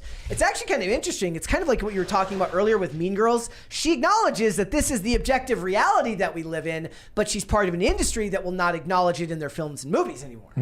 Every girl has to be best friends. It is the quickest way to be annoying in a movie is when two women just start randomly like getting along based on the idea that they're women. Dude, this is just my observations. Every time girls are like in super best friends, they burn out. Yeah, they become so obsessed over each other that then they hate each other. Like I'm done. Can you confirm this? Yeah, this is true. This has happened before. For I sure. am it happens every to all woman. women. And we were also talking about earlier how like women could be lifelong friends with each other, but like one of them secretly hates the other. And they're too polite or fake or catty. I don't know. I don't get it. So they just never liked each other? They're just like, I was faking it the whole time? Some girls will do that. So is the idea like, look, I'm already hanging out with them. I guess I got to keep hanging out with them even though I don't like them. I don't know what the idea is because for me, I'm not going to stay in touch with someone I don't truly like or feel a genuine connection with. But that's just me. But I have had experiences like that where in hindsight, I look back and I'm like, that person hated me. Yeah. But they were my friend. They were frenemies, right? Everyone's heard the term a frenemy. Yeah. But even that seems like one of those things. Like when Frenemies was talked about in movies, it was like it was like the two most popular girls in school who only liked each other because they were the most popular girls in school. It was the only thing that connected them. Yeah, Right? yeah. Again, Hollywood lying. You could make stories like that because it's very real, but they're not willing to do that because they want to go and make these movies where the women just say, "Kumbaya, we're best friends because we both got vaginas." Yeah. Based. And also, is this just a white women thing? Don't think so. No. Just wanted to say that real quick. She declared that it isn't the way it is. So she declared that it isn't that way in her circle of friends that are black women. And she continued, "I've learned so much from my black friends in ruthless self-acceptance and full of self-love." She went on to suggest that white women can learn from our black sisters in the way in which they respect themselves. I'm literally picturing all the people at this conference like, she's still Dude, talking. progressive white women talk about minorities like they're on safari watch. They're like, oh my God, and did you see how they drank water? Incredible. I drink water. I couldn't believe it. They have friends. They say the truth to each other. It's like, yeah, you don't because you're a vapid Because you're person. Gwyneth Paltrow. Uh-huh. Gwyneth had a direct message for those listening. Keeping white women at odds with each other in competition with one another keeps the patriarchy strong. So even when women don't like each other, it's men's fault. Yes. Keep it up, ladies. Wait. Okay, sorry. Say that again. She said Checks that- in the mail. She's talking about black women or white women here? She says, keeping white women at odds with each other in competition with one another keeps the patriarchy strong. Okay. Now, like, insert like the Andrew Tate song. Do that. Hell yeah. Thank you. Oh, for the patriarchy. Yes, it's we'll just recall this one the patriarchy. So this is the patriarchy song. It's just so wild the I can stuff feel they it. say. I needed you to reiterate it for me. The idea that they can't make these movies anymore because they're not willing to be honest about it. It starts here, right? Because it's the same thing with the clothing, right? They're allowed to dress a certain way. They're allowed to say certain things when they're on red carpets, but they're not allowed to put that stuff into movies. And then they wonder why people feel that the things that they're watching these days are inauthentic. I also like the idea that she's like that she does have her like group chat of like her white friends and her black friends, and good segregation. She doesn't realize that it's racist because she's we've made the jokes where we've kind of praised her like complete refusal to be down to earth, which is kind of hilarious and in a way endearing. Like when she was on that trial for the skiing accident, and she's just completely disconnected from the common man, or I guess from the common woman, and doesn't have anything in common with us plebs who don't have millions and millions of dollars. There's actually something endearing about that, about her not pretending to be one of us. But this is her trying to do that. This is her trying to make a connection with the every woman, not realizing that she sounds ridiculously tone deaf and disconnected from reality. It's like that Fitzgerald quote. Which one? Well, I have it. Let me tell you about the very rich. They are different from you and me. They possess and enjoy early. And it does something to them that makes them soft where we are hard and cynical where we are trustful. Okay. It goes on, but that's the most important part. So the number one thing that they keep pointing out here, it says scores of online comments are ripping Gwyneth for being blind to the fact that black women are commonly pitted against each other in pop culture and American society at large. Examples right now are Nicki Minaj is currently beefing with Megan Thee Stallion and previously feuded with Cardi B. Fellow rising stars Ice Spice and Lotto are also taking subtle shots at another. I did see a thing today, and I'm not even kidding you. It was a headline that read, Ice Spice challenges Lotto to a squirt off. Wow. And I was just like, thank you for that image. I really appreciate that. But this is, that's the culture around rap music, though. I don't think that has anything to do with gender. Also, what a culture. Also, Ja Rule just had to cancel like a concert tour recently, and 50 Cent, who's been making fun of him for like 2 decades, like immediately showed up in the comments and called him a loser. Okay, that's just the culture around rap music, and there's nothing wrong with that. Dude, I feel like 50 Cent is like your Xbox Live shit poster, but with a very successful rap career. No, because like when he made fun of Madonna and then apologized for making fun of Madonna. Dude, he's and then so like good. after he apologized for making fun of Madonna, like 6 months later he did it again because he probably forgot that he had already made fun of her and like wasn't supposed to do it anymore, which I appreciate. To Mayweather, he was like, read one page out of a Harry Potter book. Didn't he get famous because he got shot 9 times? Is that 50 Cent? He has been shot Dude, many, he many has times. come a long way from Yes. getting shot 9 times. To He's a making very fun of industrious Madonna. businessman. Yeah. Do you? No, for he's him. really successful. Yeah. Not just as a Seriously. rapper, but like in other avenues, like business in general. Yeah. Producer, all these things. He invested in water. Yes. Like, genius. Go 50 Cent. I just laugh at this stuff because the thing is like you almost can't blame them because they live in such a bubble that her poor publicist that's probably sitting there with her phone. She's probably got 3 phones just for her, and she's like I'm gonna go give this speech, right? She's like probably saying like, hey, will you listen to my speech I'm about to give? And then she reads the speech back to her publicist who goes, yeah, great. It's gonna go over great with everybody. If Gwyneth Paltrow wasn't in chair, she'd be like, and can you believe it? He can invest. Yes. It's I mean that's literally how they see things. Yeah. It's like Chris Rock had this bit back in the day where he talked about Colin Powell. He's like the only thing white people ever say about Colin Powell is like, oh, he speaks so well. Yeah. He's like he's such a good speaker. He speaks so well. And he's right. That is the NIMBY progressive leftist bubble there. That's how they talk. Correct. They don't realize that the other side of the aisle isn't necessarily like that because they've written them all off as evil anyways, so they're not willing to engage with them. Because progressives talk in progressive speak just to find themselves. Yeah. You know what I mean? They could be like, who's another phony that I could be a phony with? Yeah. Whereas I'm the opposite. I'm a disgusting, foul-mouthed individual, and I do so to find my brethren and my sisters. All right, guys, let's go ahead. Let's move on then, shall we? We've got one more topic today. I do want to talk about this. I wasn't sure if we were ever going to get to this story, but it seems like today is a good one for this one. So it says 70 inclusive language principles that will make you a more successful recruiter. Well, depending on the business you're in, right? Like you could look into something like this. It's very interesting. So it says principles to remember.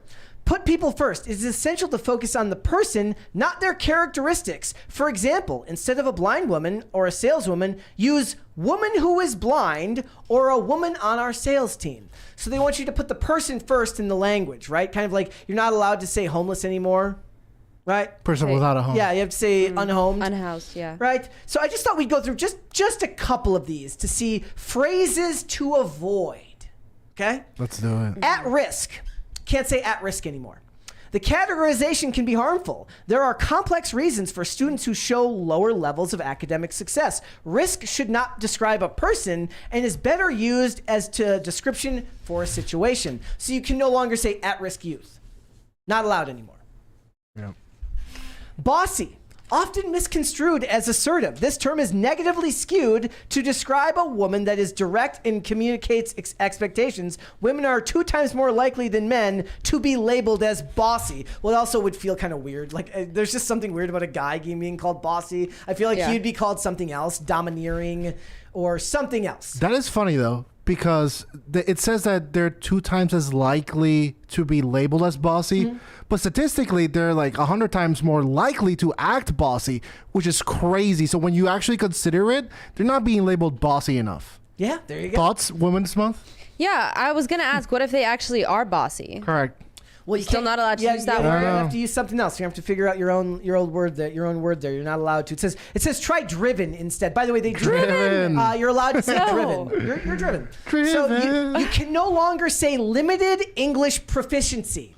First of all, I've never said that phrase in my entire life. Yeah, Brett. So, in the past, LEP was used to refer to a person who did not speak English as their primary language, and or who had a limited ability to read or write or speak or understand English. I use that for Dane all the time. He's here. a leper. I use that for Dane all the time here, so I'm not going to stop that. He won't. Dane will always be limited English proficiency here, which is fair because I don't speak any other languages. I've asked. He doesn't stop.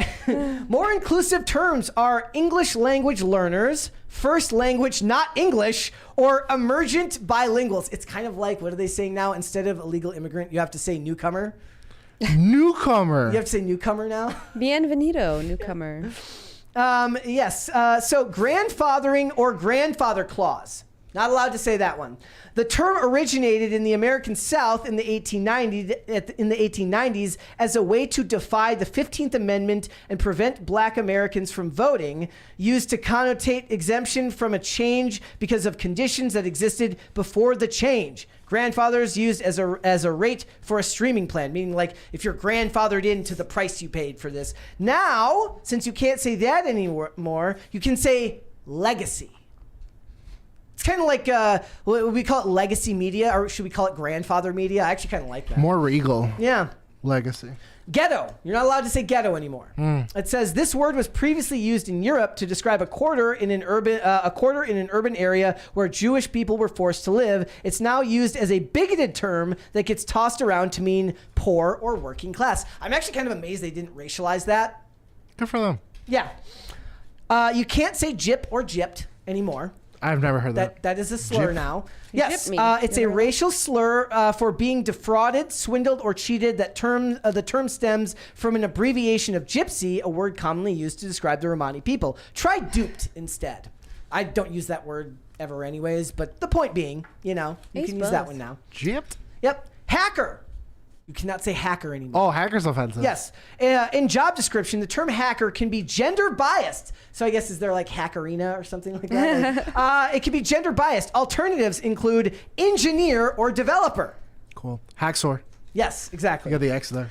Handicapped. Can't say handicapped anymore. I'm just getting Nice. more and more bitter as this list goes. Yeah. Yes. This is not a word that should be used to describe a person, as it is about one's condition, not their characteristics. Use person with a disability. That sounds more condescending. Yep. A little bit. Yeah, I mean, most of it is. All of this is condescending. Because all of this is operating under the premise that using this language will somehow make your life so miserable that you wouldn't be able to go on with your day. Therefore, you must change how you talk. This feels like Gwyneth Paltrow ideas while she was making her vagina candles. Housekeeping. Can't say housekeeping anymore. In reference to office work, such as the section of a webinar agenda when presenters share how to use the Q&A or chat feature, this language can feel gendered. But they didn't give us an alternative. No word. alternative. You're So screwed. what am I supposed to say? Nothing. I You don't, just I don't know. You call them by their name. yes. They're people. Jeez. Hip hip hooray.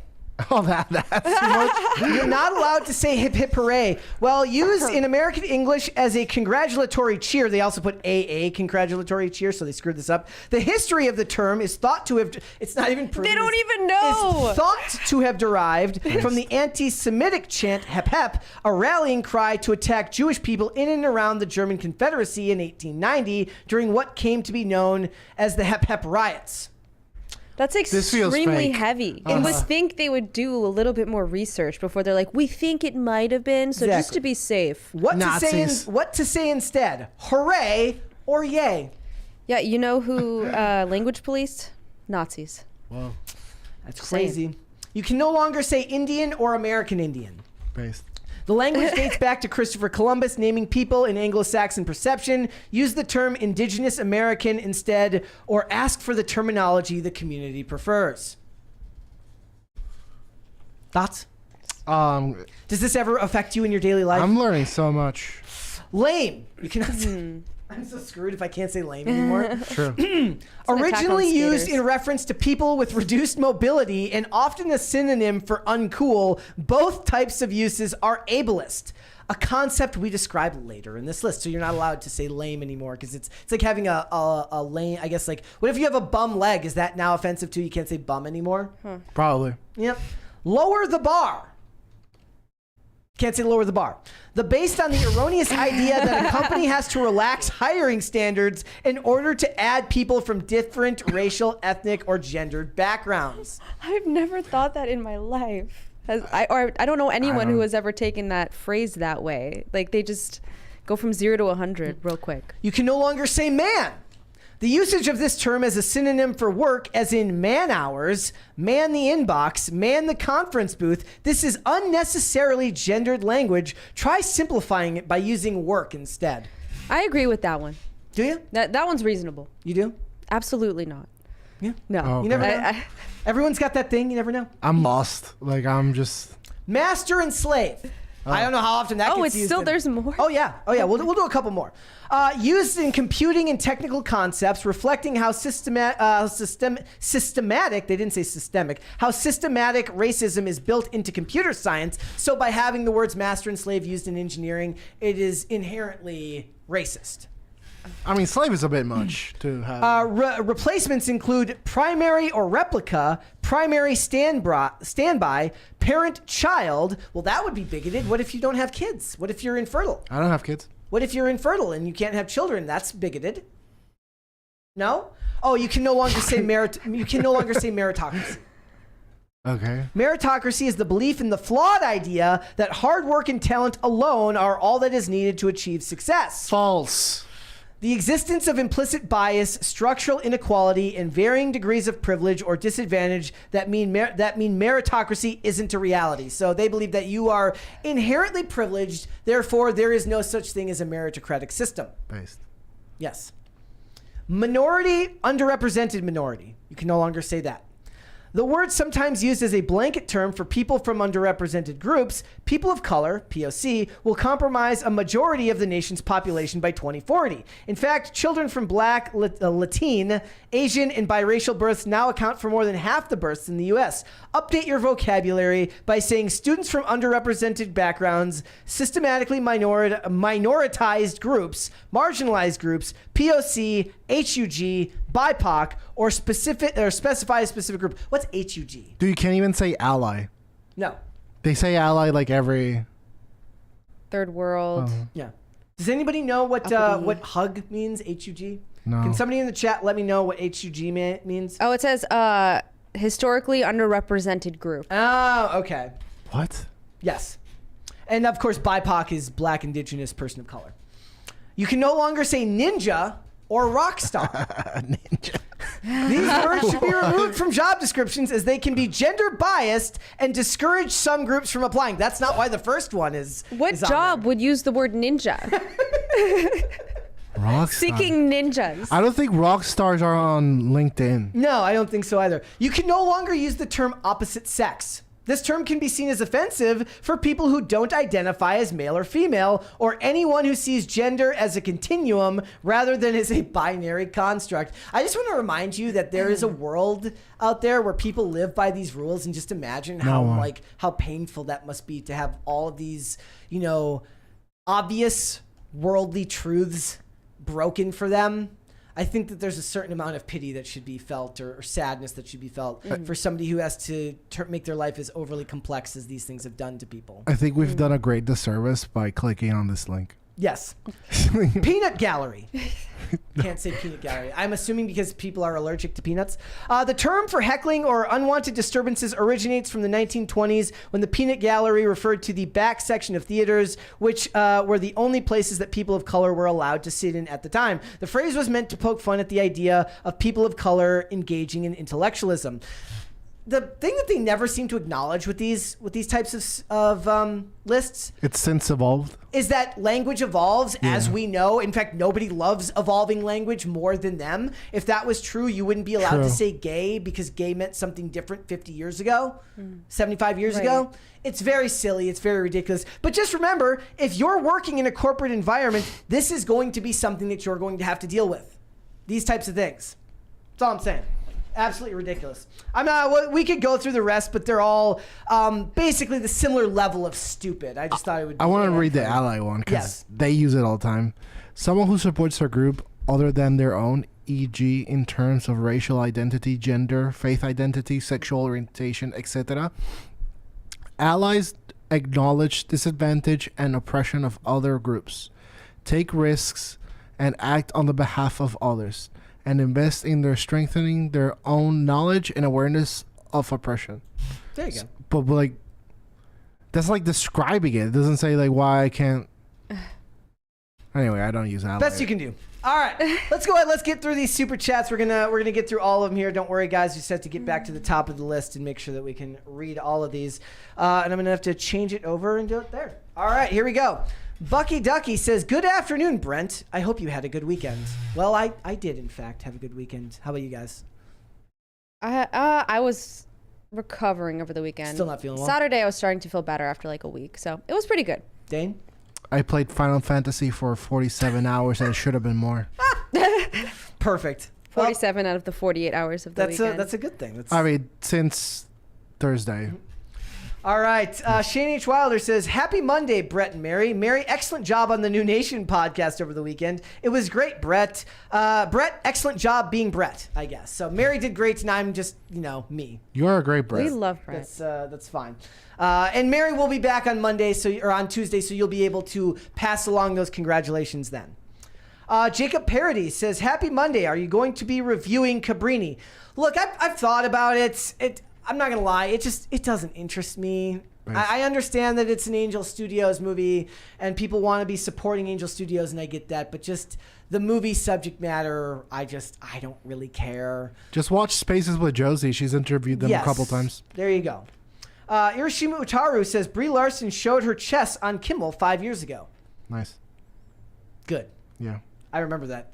That still image was going around for quite a while. Were people up in arms about that too? A lot of people thought that she was finally going to start pandering to people by doing that, so they did criticize her for that a little bit. Corey Anderson says, where is the tiny blonde firebrand? So her flight got delayed. She will be back tomorrow. I'm assuming you mean her and not me when I was blonde. But that blonde is not here anymore. But the other one, she will be back tomorrow. He's here. He's in your hearts. Shane H. Wilder says, you want a good Godzilla Kong movie? Look up screenshots of King Kong vs. Godzilla from 1962. Now that is a Godzilla Kong movie. There you Okay. go. Screenshots, though? Yeah, I mean, maybe you can see the movie elsewhere. Mothman's account. Brett, thoughts on the upcoming Librarian spinoff? What? Who the hell's in it? What is that? The Librarians, oddly enough, was a spin-off of a made-for-TV movie series called The Librarian, which was actually, the films were actually quite good. Think of like kind of a more whimsical. Is that about magicians? No, that's a different show called literally The Magicians, but it's no. So this is basically, think like Indiana Jones meets Tomb Raider, but more. They were all super hot, the magicians? Yes. But the Librarians was different. So it was a spin-off of a movie series about one guy, the librarian, by an actor named Noah Weil. And then it got spun off into a TV show starring Rebecca Romaine and Christian Kane and a couple of other actors, Lindy Booth. And that show was fun. It was it actually was one of those shows that had a lot of like alternate history. Like sci-fi history. It was really, really fun, kind of like Warehouse 13. You'll have to let me know what the hell that spin-off is going to be about, because I don't know which characters that would entail, but I'll look into it. I watched someone watch The Magicians, and it was the most depressing show, I think. Was it? I never saw it. It's... Anyway. Oh. Thinker for Life says, where is the conversation for people to join in, which brings people together to share various strategies and legal culture war / cause action? I don't actually know what that is asking me. Seems like an IRL question, buddy. Yes, you might want to ask Tim Pool. Discord? On the Timcast IRL podcast every night at 8 p.m. Eastern Standard Time, right here on YouTube. That was not a paid advertisement. Actually, technically yeah. I was Indirectly. Francisco Sanchez Jr. says, if you are a man and want to have your testosterone fade away, work at a college. I didn't work at a college. Me neither. I barely made it through 2 years of college. Shane H. Wilder, Kellen doesn't look like Timothy. That's rude. Thoughts? Ted, do you think Kellen looks like Timothy Chalamet? He does. It's the hair and the face. And the dancing. And for sure the dancing. And the... Hiroshima Utaru says, honesty and sincerity are synonyms. No paradox. Yeah. Well, then you said you wanted one thing and not the other. Yeah, you So... Oops. Spidge B says, sorry, I meant disingenuine. Can't believe I screwed that up. There you go. See? Okay, well, we're friends again. We're friends good. again. It's all good. Don't ever try to sass me, boy. So what he said was, so like sincere is like super nice and stuff, but like disingenuous or whatever. And he meant disingenuine. It's So, cool. We're friends again. There you go. It's fine. All right. Corey Anderson says, Rush Order Tees supports communism. I don't know who Rush Order Tees is. Me neither. Do you mean Never heard of Teespring, them. which is where our stuff is made? I have no idea. Corey Anderson says, bring back low-rise jeans. Why? The problem is the guts would have to go away. To bring Yeah, I back know. People are low-rise too jeans. fat these days. Yep. Young women. By the way, before the show, she was talking about fat people, and she was like pointing at me emphatically, and I was like, "This is so rude." Who's she? You is she? That is not true. I was demonstrating with my hands. I was talking with my hands, and Dane happened to be sitting on the left of me. Brett, Yes. you witnessed this? I don't pick sides here. Sorry. I see. I'm equivocating. In the chat, somebody says Brett equals crazy ramblings of an old man. Correct. You are correct, sir. You are correct. Corey Anderson's. Oh no, Pat the Plumber says Sharknado, except instead of sharks, it's liberals lecturing you about climate change. There is a certain. Actually, to be honest, like if it's ridiculously over the top and the point of it is to be satirical, that might actually be kind of funny. And if they get swirled up by the tornado in like irony, as they're saying it, like and that's why you need to reduce greenhouse gas. I should have recycled. Yeah, I would watch that. Corey Anderson says, how many couples are there at Timcast? Well, there's me and Brett. Yes. I know there's a couple. Me and Kellen. Me and Dane. There's a lot of You're in a polyamory going throuple? on here. No, because I'm lying about it. So if it was a throuple, everybody would be aware of it. I'm just lying. It's unethical. Yes. It's unethical non-monogamy. Yeah. We don't have sex. We make love. Exactly. Mardik says issue with Dune is Dune is the Hollywood agenda. Emasculate Paul and girl boss Chani. Not as bad as other movies, but still there. Made their romance forced. Yeah, I didn't like the weakest element of the story is like he has okay chemistry, I guess, with Zendaya, but in general, from what I understand, and again, I did not read the book, as I pointed out to people, that they really did girl boss her character and quieted like the more subservient elements of the character she plays. So I wonder if that's just always going to be the way it is in Hollywood. They would never show those aspects on screen. They would either girl boss her or remove those aspects of the character entirely and just cut down on screen time. I wonder what the reason that she doesn't have chemistry with him is. Like she seems quite enamored with her own guy. She actually likes her husband or her boyfriend. Yeah. So, yeah. All right. Gordon Shumway says, Gwyneth just had what is known as Jimmy the Greek moment. No idea what that means. Thank you. Thinker for Life is back, says, many people want to get involved because we know culture is key. I found a strategy that is deployable in all major cities. A key component of this strategy is that it's self-funded. Disc, same name. I have no idea what he's talking about. Yeah. We're getting a lot of those today. Yeah. I'm like, is it me or am I just... Usually Mary knows see. context. Well, no, like I don't know what the context. But you're faux Mary. Yep. That's why. Thus you're as oblivious as I me. need her young Gen Z mind to decipher these. It is very hard to change the culture when corporations have such a stranglehold on everything you see, right? Like even like if you surf it, like if you look at Instagram now, like the top posts are almost always corporate sponsored ads, which is like you can't get away from it. You're no longer seeing things your friends are posting. You're getting stuff for hotels. Even you did an ad for Big Tim. Yes, exactly. For the Big Tim Industrial Complex. Big Tim Pool. We're all under the same beanie umbrella. Ugh. Shane H. Wilder says, oh, before we go, I nearly forgot. I drove past the Oscar Mayer Weenie Mobile yesterday. I can die happy now. Bring back blonde Brett. I'm sorry, brother. I can't go blonde again. I like my natural hair color too much. It's just. But we don't like it though. So could you? Luckily, your happiness means very little to me. It does. The brunette is a little frumpy. Thank you. You can Well, blonde it I'm up for frumpy, us. so I'm fine. That's fine. Corey Anderson says, I tried to have a shirt made that made fun of commies and Rush Order Tees refused to make it. Holy crap, that's crazy. Oh. They're just like, we're not doing that. We had an experience like that with some merch that we were trying to make. I think it was Casper merch. It was like hugely delayed because I don't know if it was confirmed, but I think it was because what we wanted was controversial. Yeah. Nice. My new gamer tag is gonna be Frumpy Brett. That makes sense. Perfect. All right, guys, before we go, would you hit the like button on this video? And would you please subscribe to this channel if you have not done so already? Please and thank you very much. We got one more here from Shane H. Wilder says, what is better, Faux Mary or Faux Mary? Different spellings. I love pho. There you go. It's delicious soup. All right, my friend Dane, let everyone know where they can find you. You can find me on Twitter at Dane Font. And now I shall spell that out for you. DaneFont. as in no, T. Perfect. Sarah. Beautiful. Thank you guys for having me, as always. Check us out on castbrew.com. Order some coffee. You can sign up for a subscription. You get discounted coffee delivered to your door once a month or once every 2 weeks. Always have new flavors and stuff coming out and promotions going on. Follow us on Twitter at castbrewcoffee for more. Perfect.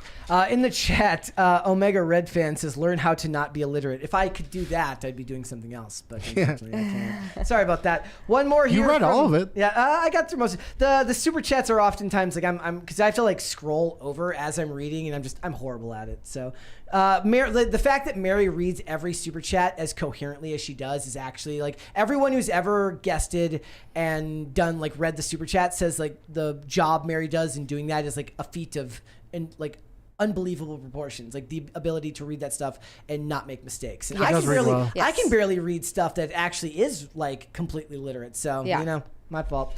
Prince L says Gen Xer here. They can take their list and shove it where the sun don't shine. Then go outside and walk it off. I'll say what I want. Come at me, I dare you. Yes, we need more strong Gen Xers to speak up. Apparently, I pronounced pho wrong. How do you say it? Pho.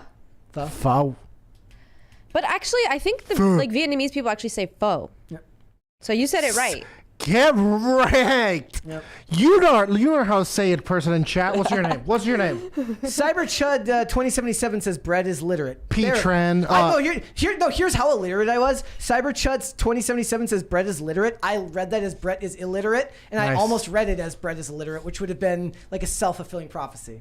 All right, guys, if you would like to follow me, you can follow me on Instagram and on Twix at Brett Dasovic on both of those platforms. PCC is here 5 days a week, Monday through Friday, 3 p.m. Eastern Standard Time. That is noon Pacific. Amazon Music, Apple Podcasts, Pandora, and Spotify if you would prefer to listen rather than watch. And if you want to follow the show on social media, we are on Twix at popculture_show, Facebook and not TikTok because we were banned at Pop Culture Crisis, and on Instagram at Pop Culture Crisis Pod. We got one more here from Rhaegar Targaryen. Says, I love how Dane spells out his name like Dollar Store Usher. Also, Final Fantasy VII is going to be Game of the Year. Let's go. Let's go. Thank you. What? So you're a Dollar Store Usher. He's better looking than me. All right, guys. We will be back with another episode tomorrow. We'll see you then. Bye, guys. Bye. Bye.